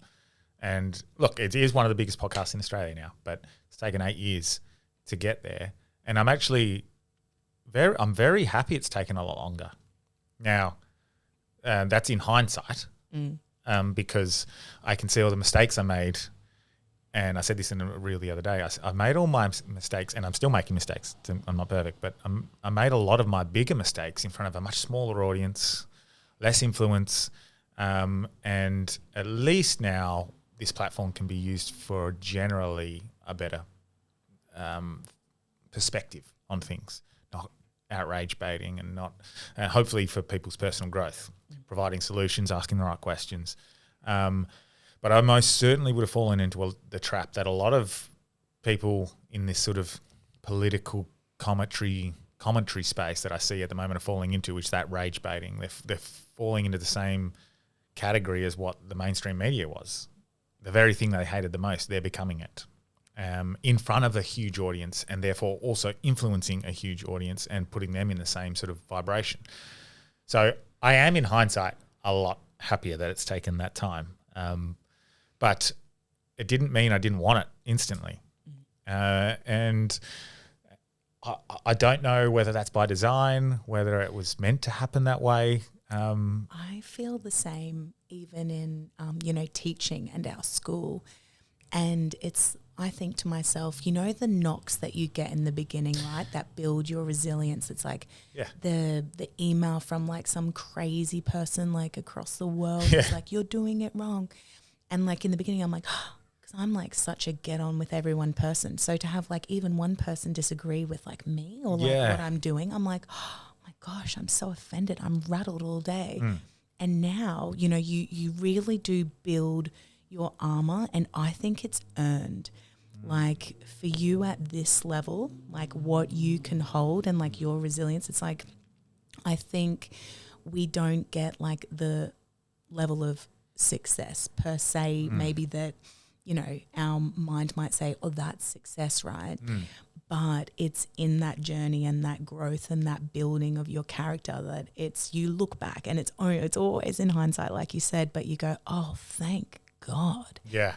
And well, I look at, and it's very interesting to watch Carl Stefanovic doing his podcast and this podcast. And I look at the clips, and I don't know what the difference is in the energy, but we have the same guests. And I was looking at our guests for a period of 4 or 5 weeks. We had the exact same guests in different orders, and he was getting the hate and the articles, and I was not. And my platform is the same size, and I didn't know what was happening. And now maybe it's an energy. Maybe it's also he's flipping. So his audience was built on one thing, and now it's the other. I don't know what it is. But potentially it does play a role as well. But I just remember, like, I have no hate in my comments anymore, like none. And I'm I'm very grateful for that. Maybe I've gone a bit all in and people are like, well, that guy's so crazy. There's no point even saying anything. He's lost. Maybe. But yeah, I found that very curious. No, Same podcasts almost, the same guests, probably approaching the questions from different perspectives. But still, I just didn't get it. What do you think? I think that's totally vibrational. And I've seen the same thing. And I don't get a lot of like antagonism. One thing I do think is that's because I don't really usually dish it out. Like the energy that I come from it's like quite loving and trying to unite, right? Even if I don't agree with like, you know, certain things. Whereas like some people, if you're going to have like the hostile energy, and like I'll give you an example of like one of our remedies is called carcinosin, and I'll often say to people like who are around me in circles where I know that they know this remedy, and I'll say, have you taken that before? Because I'm thinking like you need it. And because they will be telling me about their life where they've pretty much been treated like a doormat, right? People keep taking advantage of me. And it can be sort of that vibration of abuse. And I guess you think about it, you know, kids who they get bullied at primary school and the parents like, oh my gosh, this is awful, definitely pull you out and let's put you in a new school. And then it like might be a couple months in and they're like, fuck, it's happening again. And then they'll change schools. And so you sort of have to think like, what is it vibrationally that we're, you know, it's like we have a sign on our head that's saying just like pick on me, treat me like crap.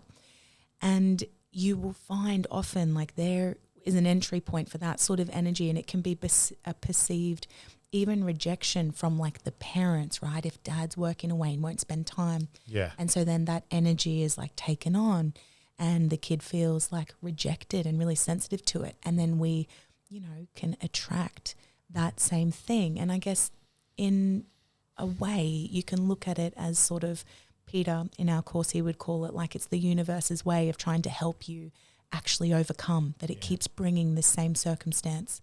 I met this woman. Have you ever heard of the Woodford Folk Festival? No. Oh, it's a big one in Queensland.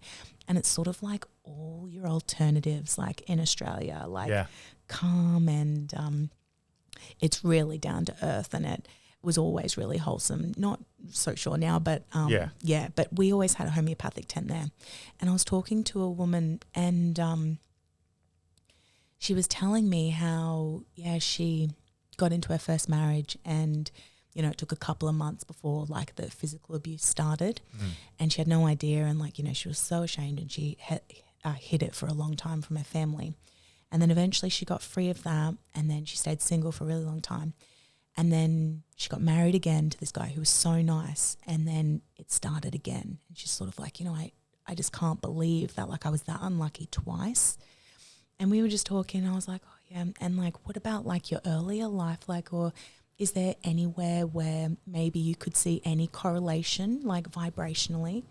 And you always got to be careful, right, with these sorts of conversations, because life does just happen. You know, this is how I feel anyway. I don't know how you feel. I always put it down to like, there is definitely something to vibration, what we put out and what we receive, but then life just be lifing. Like I put like God is still in control, and for whatever reason, a lot of us will experience like things in life. That's our growth. That's what we're here for.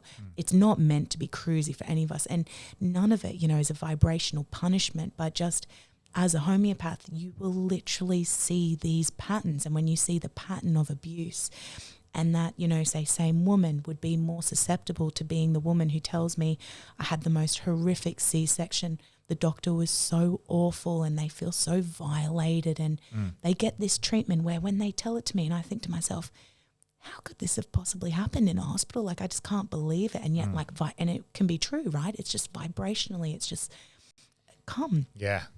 And when I was talking to her and she was saying, well, actually my brother, when we were younger, he was getting bullied at school and my mum used to let him take it out on me physically.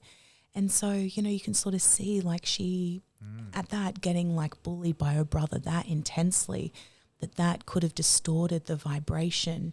And then when mums allow it, you know, and there's all sorts of like horrible things you'll hear in consults, you know, even like when there's a history of sexual abuse and like the parents didn't do anything, and you just think, what was going on for them, like vibrationally, and what goes up these family lines that they couldn't protect you or support you. And so kids, then, you know, we take on all sorts of thoughts and feelings about ourselves when we're not protected. And so, yeah, it's like you want to look all over someone's life and just see, is there anything here that could shine a light on where this comes from? Yeah, I even look at my own relationship with my daughter, and what I get back is definitely what I put in. If I'm on my phone half there, you get a different person. And so I guess when I'm fully there, wow, you just get it. This person who's engaging with you is well behaved, more calm. Yeah, and when you're constantly half on your phone, checking messages, I'm posting for the podcast, whatever. I do work from home as well, so it's a difficult one to navigate, especially during school holidays right now, which we're on. Like, I'll be like, no, Scotty, I'm working. And then she's like, can you come and play on the tumble track with me and do some gymnastics? And I'll be like, yeah, and I'm half in, half out. Now, that's obviously a different situation. School holidays, it is difficult to navigate. But even when she's home from school, I should be there, not half on my phone. And I notice a severe difference, huge.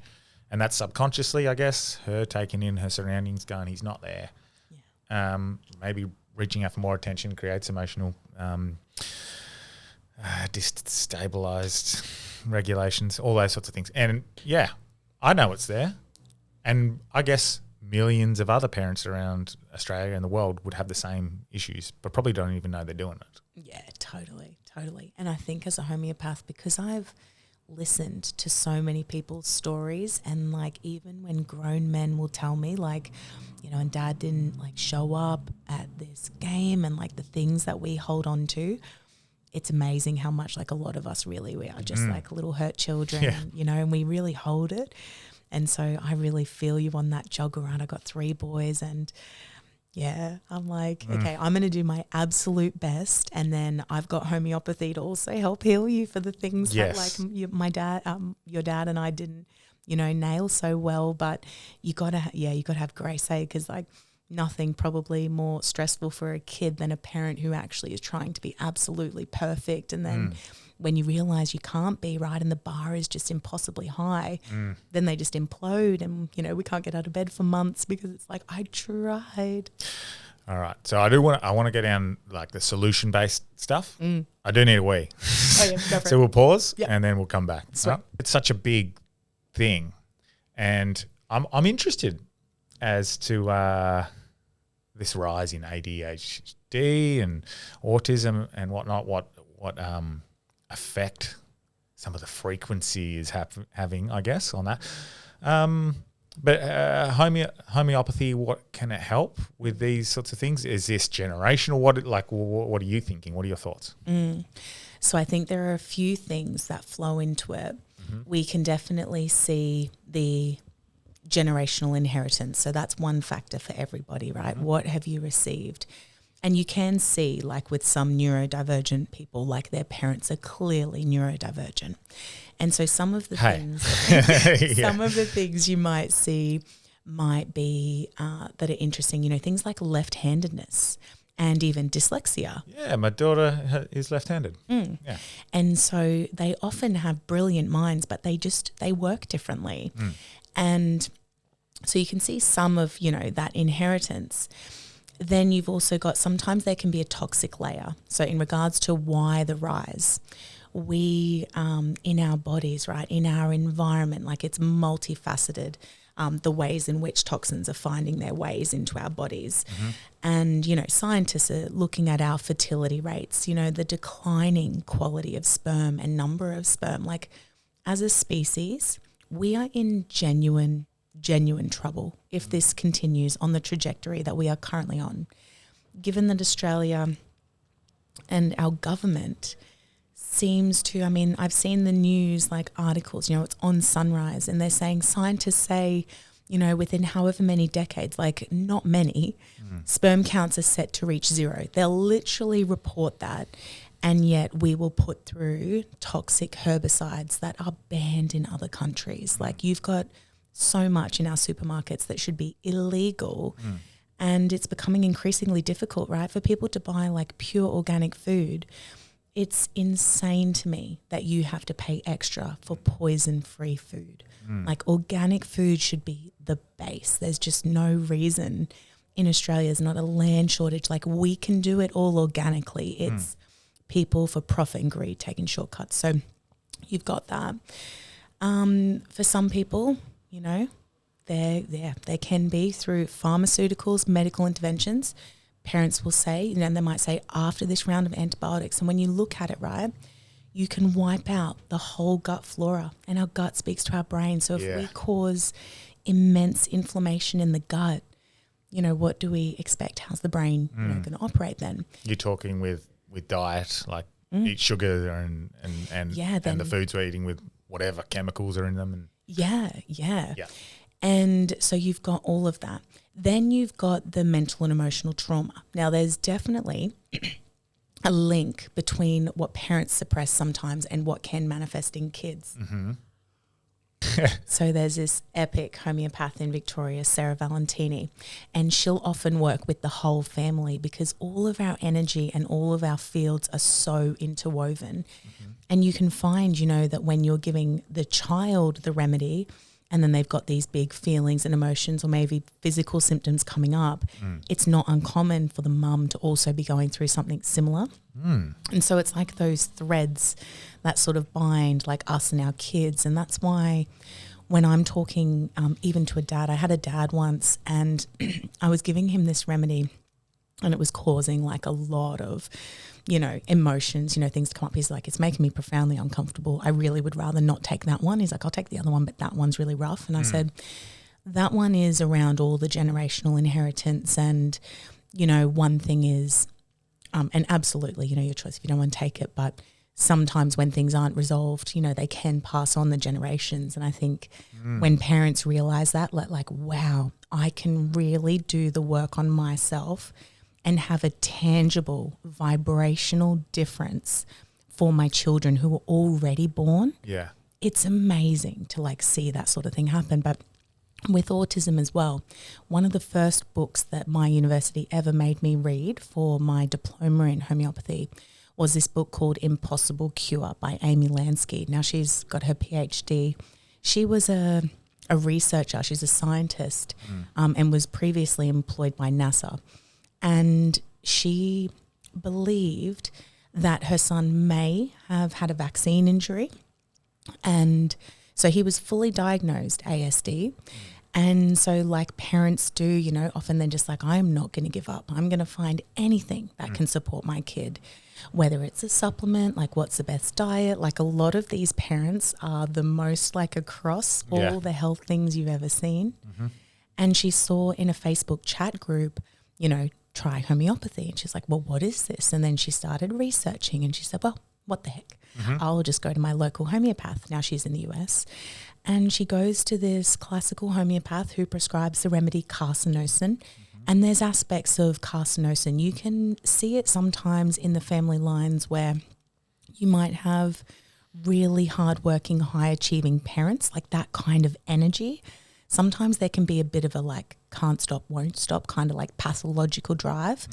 You can see a tendency towards cancer, like immune system sort of like breakdown. So your asthma, eczema, those sorts of things. And one of the symptoms, you know, when it comes to autism with these kids is that they can be like really brilliant, sort of like supernaturally brilliant at like a certain thing.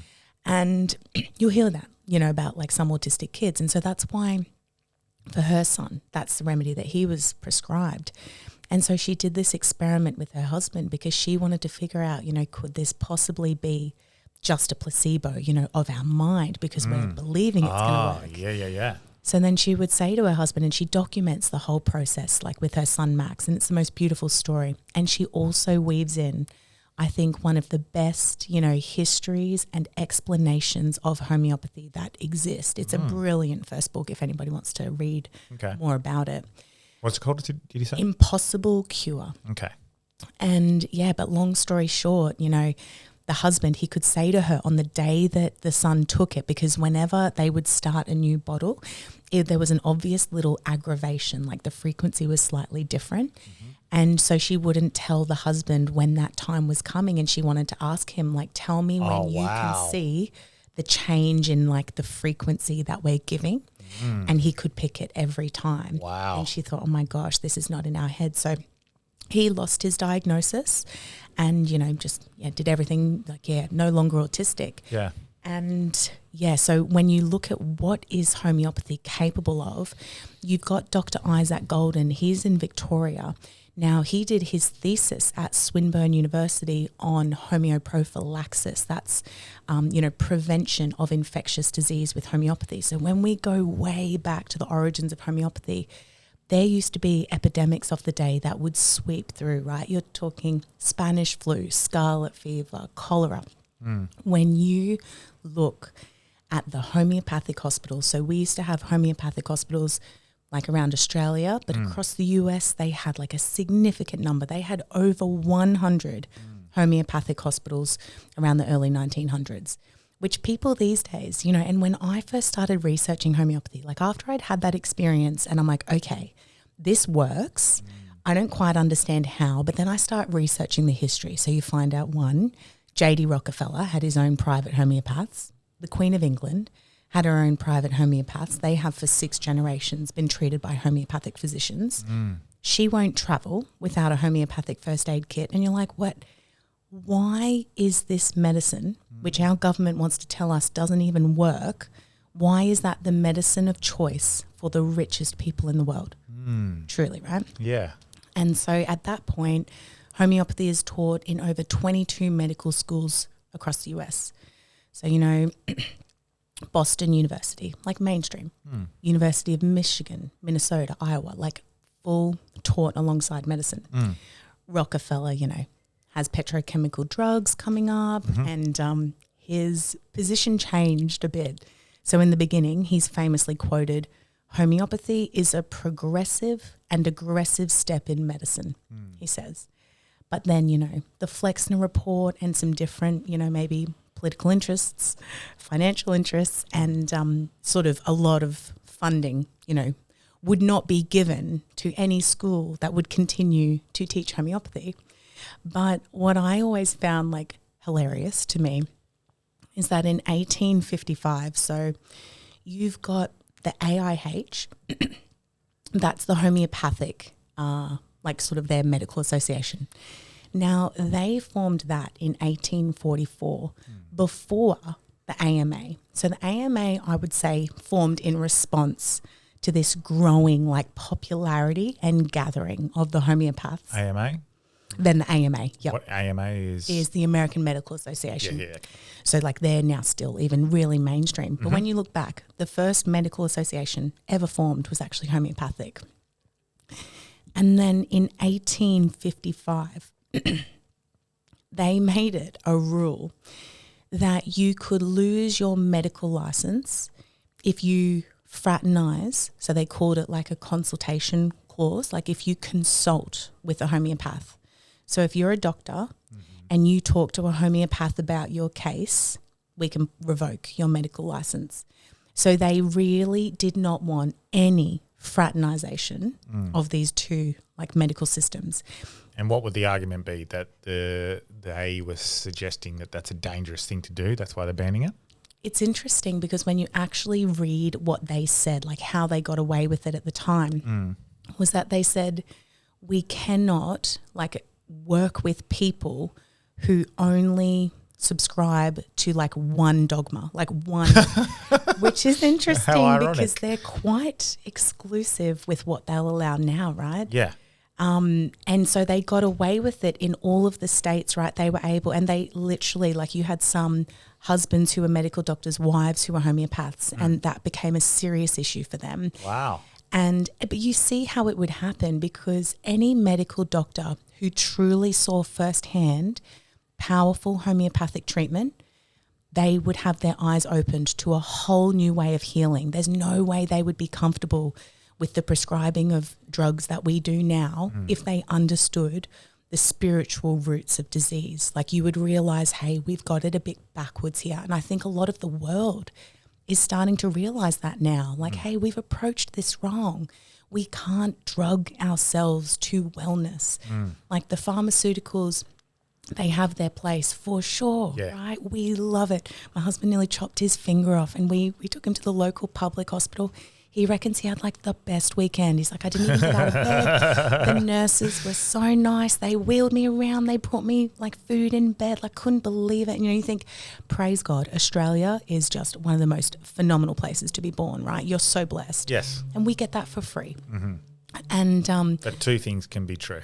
two things can be true. And it can be true that we are approaching chronic disease from the wrong angle. And I believe that truly.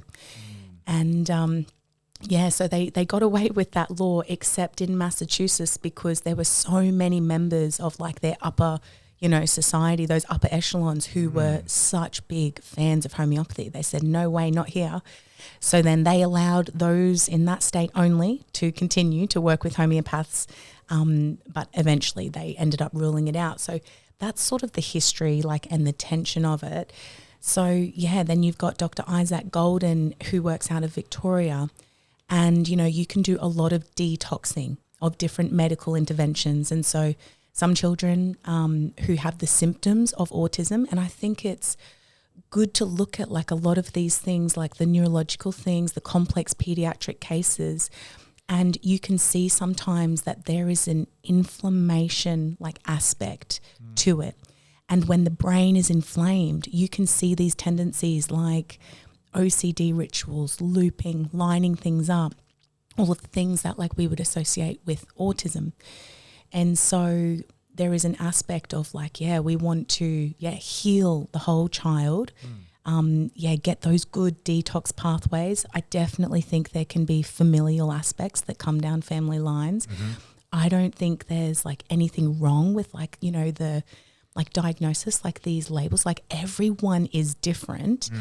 But it is true that a lot of people who have the symptoms of ADHD and they'll present with that, and it's like profoundly uncomfortable for them, right? It's not just some people who have those tendencies, they go, it's my superpower. I run 6 companies and I'm like amazing, I'm a legend. But for some kids, it is truly like compulsive. They can't stop, they can't sit still, and it's actually uncomfortable. Yeah. And so when you heal that, like on that level using homeopathy, like parents and the kids, they're so settled. And I should say here, like as per like the Australian government and regulations, you can't, as a homeopath, you cannot say that homeopathy treats anything. You definitely can't say homeopathy cures anything. But what I would say is that the human body has a remarkable capacity to heal itself when given the right conditions. And some people with that energetic stimulus of the remedy, that is what kickstarts the process. So when I took that remedy and I broke out in cold sores everywhere, that like viral purge, if you will, I see that all the time with patients. Doesn't matter if they've got warts, like you'll see it in warts, right? And this is where we approach things completely differently homeopathically, because you go to the doctor, they'll say, all right, freeze it off, right? And so that's a bit toxic, and, you know, it doesn't really get to the root of why the warts were growing. And I mean, let's say kids with like 20 warts all over them. And so the doctor's like, yeah, let's just burn them all off. Now, a lot will just regrow because you have not corrected the underlying distortion or that viral load that's contributing to the warts.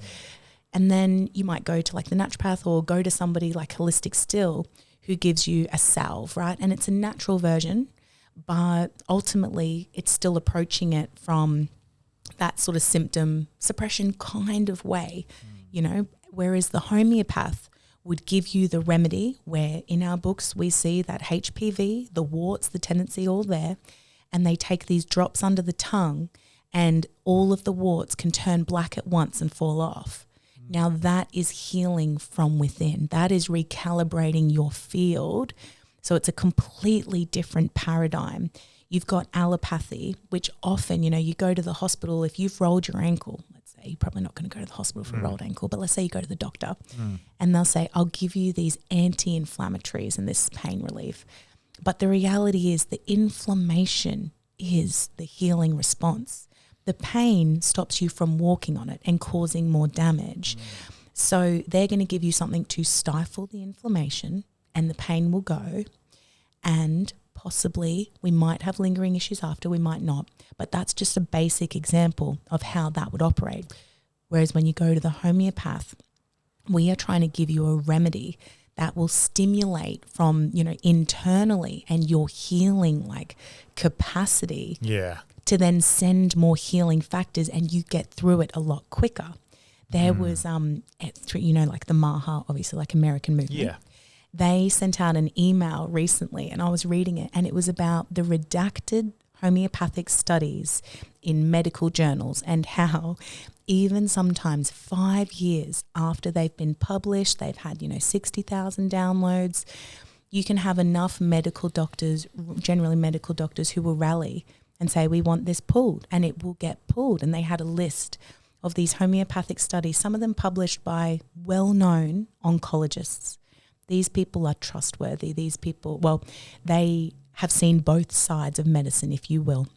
They know the advantages and disadvantages of both. And I don't know why we can trust the opinion of an oncologist, one day, and with all of the things that he publishes when it's in favor of, a certain drug. And yet when he has published this article saying that mortality rates decrease significantly when I use homeopathy alongside, why is that allowed to be pulled from, a peer-reviewed medical journal? So obviously there's a lot of elements, going on. The last 5 years would make people question how things go. But in one of those redacted studies even, it was showing arnica, and it's looking at the petri dish where it was showing that, human tissue under the influence of arnica, you could see the macrophages, you could see the white blood cells or the healing properties gathering compared to the control. So yeah, it is, I would say, the human body is divine. The human spirit is divine. A lot of us have got woundings, or we've got toxic layers, too much toxins in the body, no matter where they come from. It can really clog up, the system. You can get inflamed, and, sometimes that's a real obstacle to cure. So yeah. Well, I think we've seen a shift in the collective understanding of what's going on medically. And I'm assuming COVID was the trigger for that for a lot of people, because there are a lot more people who are questioning vaccines, for example. Whether that's a good thing or a bad thing, that's your own personal choice. But 43% of parents at the moment in Australia, just the ones who are willing to say so at least anyway, are considering not vaccinating, or at least skipping certain vaccinations or timing. So there's curiosity about this. They're not just blanket believing things anymore. So there has been a shift. Where did they release that number? It was I did an episode on it recently, and it was in an article that I had read, and I read up on the study. So yeah, 43%, and 43% is just of the parents who are willing to even admit that. So I would suggest it's even more. And anyone who actually does a study, surveys for me are an interesting thing, because you'd almost have to consider the type of person who would undertake a survey to begin with. So true. Because I'll tell you what, most, I'm not saying you're not normal if you undertake but most normal people, just whatever, I don't give a fuck. Don't have time. They wouldn't give a fuck. Yeah, exactly. So you're probably not getting an accurate reading on any survey, to be fair. But that has changed. And I think Facebook is completely trolling me, by the way, because I saw, this post the other day, and it's coming up, and it's they were saying they found a new vaccine for heart issues, and it was a proper article from Channel 7. And I looked at the 183,000 reacts on it. Yeah. And when you click the little breakdown, and 170,000 were laughing. Yeah, exactly. So the collective movement has gained enough momentum for everyone sees through the shit now. So that is good that people don't just blanket believe all that sort of stuff. And even we see that the CIA had released declassified documents suggesting that they had found with studies that cancer could be treated with almost the same treatments that a parasitic infection could be treated. And if they had that knowledge 65 or whatever it was years ago, have they been holding back those sorts of cures? Regardless, people are open to these ideas. Even as much as I noticed it very obviously when birth of our son recently, And we told them we're not vaccinating, and there was no pressure. They did say, look, it's totally up to you. There's we're not going to push you either way. We do recommend that you do have this, and this. But, yep, totally up to you. There was no pressure, and I felt like it was not like that only 8 or 9 years ago when my daughter was born. I felt there was a bit more pressure, especially from the people, the nurses and whatnot around you. So there is a shift, and it's not as looked down upon, which is a good thing. I think we're all becoming pretty conscious, right, of like what we're ingesting, and also I think after the last 5 or 6 years, for a lot of people it was like pulling on this one thread of a tapestry, and it's like, wait, but if you lied about this one thing, what else, you know? And so it really has triggered for a lot of people. But I don't know about you, but for me, being in like the holistic spheres, I think in some ways people have gone a little bit too far in the fear and the obsession of, you know, the health things and doing it properly. And the reality is like the stress is more toxic than the great majority of things you could do to your body. Yeah. But isn't it such a fine balancing act, right? Especially you're a parent, like you're responsible, you know, and you're cooking and you're doing all of these things. And so you want to do the best things for your family. And a lot of people, unfortunately, are being born these days on the already compromised back foot. And I think that this is going, because modern medicine is really that, like it's quite modern. We haven't been using antibiotics or steroids or any of the things that we're currently doing, the oral contraceptive pill, the peptides, the everything that we are using to manipulate the human body to sort of do a certain thing. What effects does that have coming down family lines, like layers of suppression on layers of suppression? Yeah. And it's why a lot of us, when we were young, there was not that many kids with autism in our class. There weren't as many kids who were anaphylactic to things like egg and nuts. And, you know, it's becoming definitely like the chronic complex health conditions are rising. And it's not necessarily what the parents right now have done. It can be like, you know, if we had our, you know, microbiome wiped out by using antibiotics a lot when we were kids, you know, and like they do the studies. They will show you that if you use antibiotics, and do you know Zach Bush? No. He's big on regen farming. He's sort of leading that movement, but he's also a medical doctor, and he talks about if you have used antibiotics, like one round of antibiotics, your chances of like anxiety or depression in the following year hugely increased. Wow. And the same goes like women put on the pill. And then the statistical increase in the number of those who go back for antidepressants or anxiety medications within 2 years, it's huge. And we're not told about this. You know, you've got pages and pages, yes, of side effects, but people don't really read them. But I feel like now, like definitely, like you said, yeah, that pulling of the thread, people are switching on thinking, oh, maybe I want to start to work with my body. Yeah. Well, I don't think people ever really trusted pharmaceutical companies anyway. I think the thing that was exposed through COVID was the distrust now lies in our institutions, in our media. It has become obvious because, I mean, I still expected a pharmaceutical company to try and sell a pharmaceutical product and profit from it before this happened. What I didn't expect was the media and the news and our governments to get on board and say, yeah, that's true. Yeah. I'm on board. And so now everyone has seen that, and I don't think anything has changed in the distrust in pharmaceutical companies. I think it's been exposed that, the media and our institutions were complicit.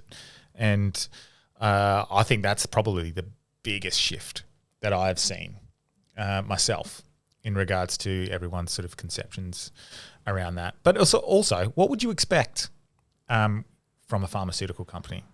I'd like to think they've all got best interests at heart and they're just trying to save the world.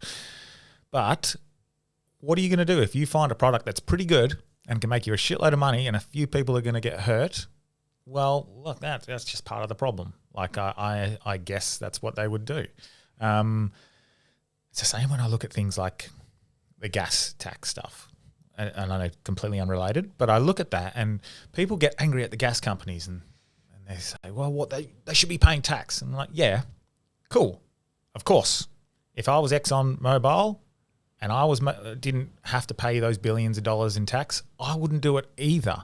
What I do expect, though, is the politicians who are meant to represent us to fight to tax those companies. So don't get angry at the gas companies. Get angry at the politicians who are meant to represent you. And so I think we're starting to move towards that. We're starting to go past the product. I would love to expect that they do the right thing, but they're not. They're not going to do it. So that at least have the people who represent us act in our interest. I mean, how do we even go about getting our government to stop taking millions of dollars, in donations from pharma? Like, how is that legal? Yeah. Like, that's, I'm pretty sure pharma is the biggest funder of the TGA. And, you've seen all of the conflicts of interest, Bill Gates and the World Health Organization, people who work in those companies who were allowed to buy stocks in some of the products. And as soon as, information starts to emerge about certain ones, you watch them dump those stocks immediately before the drop off. And it's like, how is that legal that you can make mandates whilst you find it's insane that they allow it? Yeah. I think... I mean, are there any political parties who even take a stance? Like, to me, if any politician in Australia truly wanted to turn Australia around, you would absolutely look into homeopathy. You would listen to the scientists, like even Luc Montagnier, I think you pronounce his last name, this Nobel Prize winning scientist. He did work on HIV, AIDS. He was renowned. The minute he starts speaking in favour of homeopathy, they just want to take all his credibility. So there's a massive, there is a full suppression attempt. My hope, I guess, is that we have to get as many just people on board. I've not really tried to go the government route. That do you know that Matt, is it Caravan kind of last name? Canavan, yeah. Is that his last name? Yeah. I'd seen some things, he seemed legit online. He just randomly popped up. Oh, yeah. Online. Yeah, politician. Sorry. Yeah. Politician. Yeah. And I'm like, oh yeah, this guy seems kind of cool. He might be receptive to, but and my mum saw him recently at the Socceroos thing, and she knew that I'd sort of had him on a list of oh mum, if you, and yeah, she was like, oh, I just would have felt rude going up to him and saying, oh, my daughter really wants to talk to you. But it's if people really knew what homeopathy does for people in a very holistic, very gentle, it's all of the positive aspects, you would want Australians to be thriving. Don't you want our productivity to go up? Don't you want our mental health to be good so that we can work clearly? And you sort of have to ask, if people are willing to keep this sort of stuff from us, how do they really want us to live? Why were bottle-os kept open for the times whenever? It's all of these little things would make you think that their intentions are not pure-hearted towards us. And so be it. But to me, it might be a big grassroots, the interest in homeopathy 10 years ago when people would ask me what I did. I would probably say I work in natural medicine, or I would probably just say naturopath for ease, because not that many people were really familiar with homeopathy, and I would have to explain it every single time. These days, people ask me random places.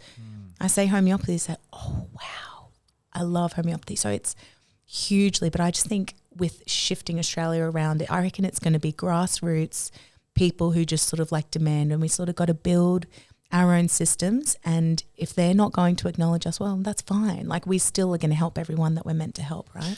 The change that needs to happen in government, and I'm not the guy who's pretending to have the answers, but the change is a level of accountability to the people who are representing us. And at this point, there is no accountability. And the way I have been told by some people who have been thinking about this idea, is to have citizen referendums, citizen-pushed referendums to hold these politicians accountable. Because if the citizens of a country Now I'm going to butcher the breakdown of this, but if politicians are accountable to the citizens who have voted them in, and they could lose their position at any time, they're going to do the things that the citizens want and prioritise the citizens over the financial and corporate interests of the world. Because if we can all see that we're not being prioritised, we'll go, well, right, fuck you. You're gone. You're not surviving your term. Your party's not surviving your term. We're having a referendum and we're going to make a change. Now, someone has said that potentially One Nation is floating this idea of putting that into our constitution. And I think potentially it was in there, and there is a country that runs like that as well. And I'm butchering this, but it could be Norway somewhere. But it is possible that we can hold our politicians who are meant to represent us accountable by saying, well, if you don't do what we say or what we want, you're going to be held accountable and you're going to lose your position. We're just asking for democracy, right? Correct. Like, So that's all we want is a choice. Like, but this takes time, though. That's And the thing. The thing that gets me a sense of urgency is the data centers, and it is the evolving sort of technocratic surveillance that genuinely concerns me for Australia. Yeah, it's what is that? 175 MCGs worth of data centers is the figure that I've been seeing a bit. Yeah, and I don't know if that was just in Melbourne, just in Victoria. Yeah. You know, like the one in Utah that they're building is like what they say, how many times the size of Manhattan? Like these are huge. Like, what are we doing to our environment? Like, and at what cost? Like, I can't believe that we didn't get a say. And the electricity and the water that these use is huge, driving up the cost of living for the people who surround it. And is like AI, like at this cost, is it actually making humanity happier, healthier, better? You know, is it actually progressive? I do not think so. But I guess we're just going to have to wait and see what happens, right? One can't help but feel that that's by design to make us feel helpless.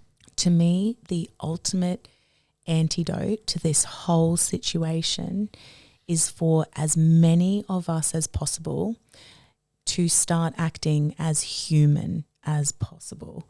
So really tapping into all of those things that really make us unique, right? So our creativity, like you and I were talking, like the music, the art, the beauty, like the point of being human and it being like a joyful experience and, you know, connecting with each other. There is no homeopathic remedy in the world that can overcome people being disconnected, you know, from community. It's just unhealthy. It's not the way that we evolved. We've gone very quickly down a path that is so starkly different to our ancestors, and we're wondering why people are struggling so much and people are so sick and sad and just, we're completely out of alignment. So I think as we start to really try and turn Australia around, we really have to focus on all of those aspects. Like, and I think building local, I think strong local communities, like get to know your farmers.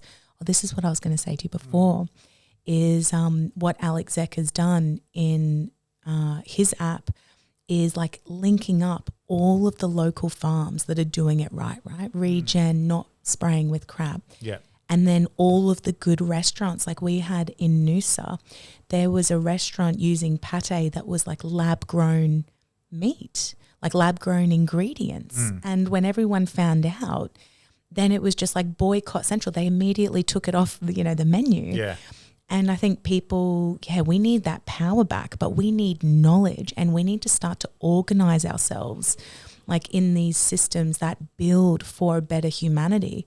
And so for me, like definitely revolutionizing the way that we view health and making homeopathy a really critical pillar in our health and well-being, definitely respecting pharmaceutical medicine and our hospitals, but also trying to help them. At the moment, we're getting to the point where wait times can be dangerous because there is so many people taxing this system who wouldn't be there if they could actually address, their health properly. Like we wouldn't have so many diabetics getting their feet cut off if we could actually get to the root of why they're compulsively emotionally eating. It's not enough for a doctor to say you have to stop eating sugar. You got to address the deepest roots of why they're in so much pain that they would continue to do that. And that's a vibrational loop. And homeopathy to me, you know, sure, prayer and intention and you know, meditating, those things can break chains, absolutely. But homeopathy is just such a huge piece of it. So you revolutionize medicine. You allow doctors to do what they actually do best. And then we need to really get our regen farmers organised. I think we really need to train people up in how to grow their own food, like really encourage families to get that going at home for safety. Yeah. Does that happen through a groundswell of awareness, I guess? I think so. And it takes only some good ideas and like people just continue. Like people will hear us talking about this. And even so the last pillar that I think is really important is alternative schooling options for people who can see that the mainstream system is not serving their child in the way that they really want. You know, under fluoro lights at that desk, the sorts of things that they're learning. We want to be graduating like integrated, beautiful, flourishing children. Yeah. And we're not. Yeah. Yeah, we're certainly entertaining so many ideas around education. We have no idea what we're going to do with Billy. And my daughter's already in school and I don't know how we navigate that. And we're very happy with how Scotty's going at the moment at her school. But it is, and also her schooling is different to what most kids are as well. But with my son, you know, like he's not vaccinated, so he's not going to be able to go to daycares, for example. There's going to be certain things that he can and can't do, kindergarten and whatnot. But then we're like, well, do you homeschool?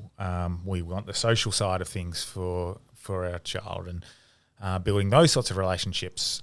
How do we navigate that? And there is this idea of little hubs popping up because it's becoming a more popular idea. Parents all communicating on online and saying, okay, cool, we've got one parent who's going to be doing it this week, whatever, you know, whatever the ideas are. But there is a swell of momentum around this space. So it's not just, I feel for the people like 10, 15, 20 years ago who were really dipping their toes into this and they had to do it all on their own, but it is becoming easier. And specifically because you do have support of others doing it around us. Are you seeing that happening over in Queensland? Definitely. And I think it is that gathering and people working together. And yeah, for me, like with the boys, it's like, I don't want to be your full-time teacher. Like I want you to be sort of home educated, but by someone like loving who wants to do it, and with a bunch of other, you know, kids whose parents have similar mindsets. Yeah. And I guess the beauty of the last 5 years is that a lot of teachers lost their jobs. And so a lot of them didn't want to step back into that classroom in that industry. Yeah. And they are there. Like, I think it's just about us getting organised. And so that, you know, directory that Alec has, I think that's, you know, what we really need to bring to the forefront is, okay, these are the farms where you can buy and support local because we've got to do it. I truly don't believe we can rely on the government to get us out of this. I think it's like us. And then, you know, where are the local school hubs and co-ops so that you can have kids, you know, learning together and like they can be barefoot, they can be in the sun, they can be doing all these beautiful things, but still absolutely learning. You know, they can learn to balance soil, grow food. All of that is science. Learning how to cook well. Like, why are we graduating kids who can't cook? You know, like all of these just like life skills. So I think if we work on those three, I think we could safeguard our future. Yeah, voting with your feet and your wallet yourself. It's hard. I fall into it. I go to Coles and Woolies all the time. It's hard. I think with the surveillance, like, and these things coming in more, that is another people are going to start to be driven. They'll be repulsed by the tracking and tracing, and like Coles is saying, we're like cataloguing you. We're watching where your eyes scan now. We want to know what products you're considering. I'm like, ew. Yeah. When did I become a product for your But yeah, I certainly I empathise with people. Go, yeah, easy to say, but like it's $4 a kilo more expensive at the local and amen. Like I feel by design though, Yes, because yes. they've made it tough for people to get by at the moment. That's why I think it also falls on, people need to be responsible. If you are somebody with resources, also that human aspect of like, if you can be the person, right, to like host something, like if you can, sew into like other kids as well. To me, the way that I look at it and the way that I've looked at it since I really stepped into practice. So I was stay-at-home mum raising the kids up until probably, when did I swap over with my husband? Probably 3 years ago I went full-time, and I said he was building high-rises in the city. And I was like, look, I really think you should quit that very stable, good-paying job and you should let me wing it as a homeopath, because I really think the world needs homeopathy this badly. Like it's... To me, if we don't give this a good crack, like I think we're, it was looking very morbid to me, and this is COVID era as well.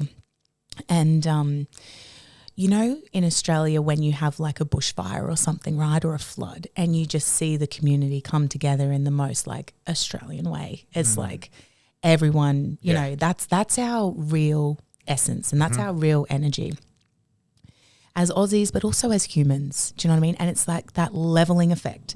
Doesn't matter if you're a doctor, like doesn't matter if you're homeless, like you're a human being, and we check who's got food, who has a couch to sleep on, do you need to change your clothes, right? We look out for each other.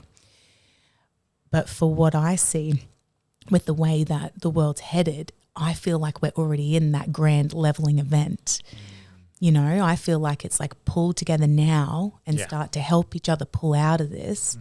And so for the people who are resourced to be able to get some of these initiatives going, to say like, let's leave a legacy, let's build something beautiful. Let's not cut corners for profit. So we want to build these healing centers like all around Australia. And so they would be homeopathic healing centers. I can't call them a homeopathic hospital. There's no way that they're going to allow that. So I'll aim for homeopathic healing centres. We got one opening in Brisbane soon. And so in this, and it's like a $3 million, sort of build and centre, and people will be able to come, and there are like certain times you can just get free treatment, because as much as people can say like, oh, but prioritise where your money goes. Like there are people, and this is what it was like when I was a stay-at-home mum. There are times when you literally can't afford it, but you want it. Like that treatment, man, I wanted like a really good water filter, but I couldn't actually get it. And so what do you do in those times if you're someone there right now, you can't afford organic food, organic meat is extremely expensive. And so one thing is like surrendering to like, this is where I'm at right now. It won't always be this way, but this is the best that I can do right now. And let that vibration completely flood you. Just surrender to like, I'm literally doing my best. The body is remarkable. Tell yourself, pray over your food. Truly, the intention is phenomenal. Like you're mainly water, and they're showing water has consciousness. You don't want to be eating, your meat from Coles going, oh gosh, it's probably full of crap and hormones, and oh God, what's this going to do to my body? Yeah. You just like, oh, there's going to be nutrients in this, and my body can transmute so much when I keep a good vibration. So you focus on that for one with where you're at. And then for me with these healing centers, I would very soon start to employ regen farmers in these healing centers. And say even in Perth here, we've got so many students about to graduate, and they're coming together. So they're going to man up the Perth Centre.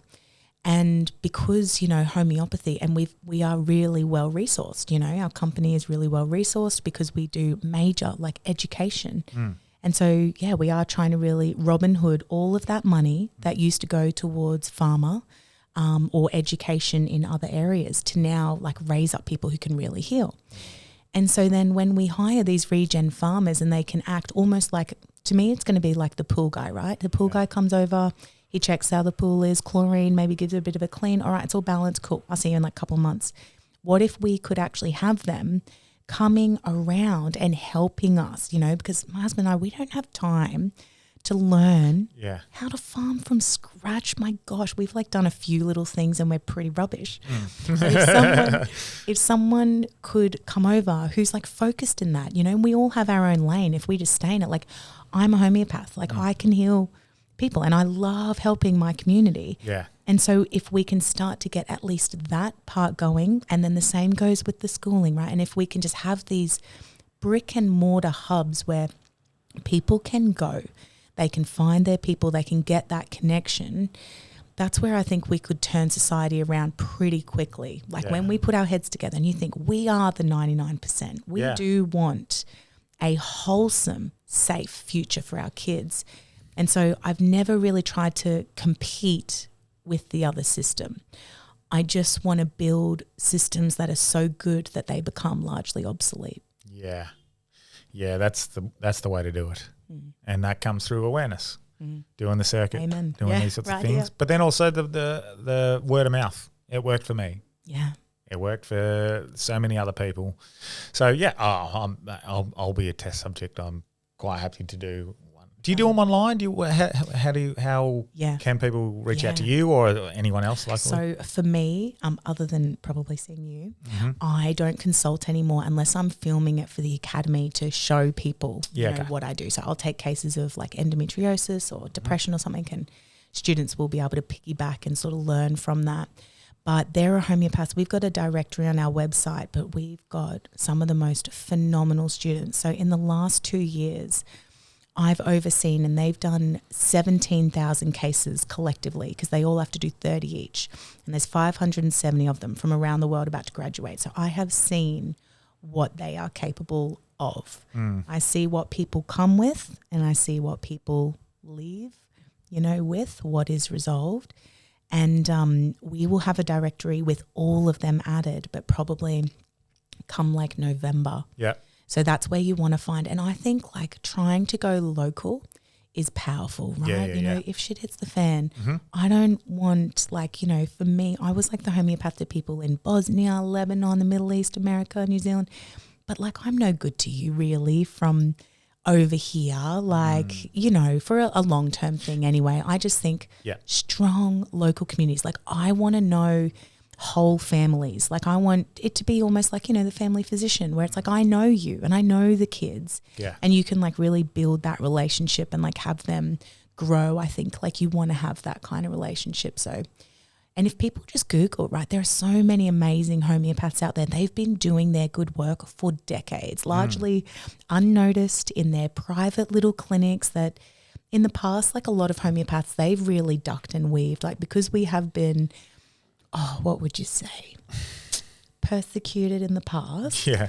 They do like to sort of hang us out to dry, try and really shame you if you step out of your lane. And so a lot of homeopaths, they've always been on the defense, right? Like we've hidden our good work behind closed doors. And largely the TGA says like you can do whatever you want as a homeopath, but you just can't claim it. You can't say it.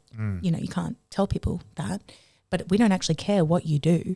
With that medicine.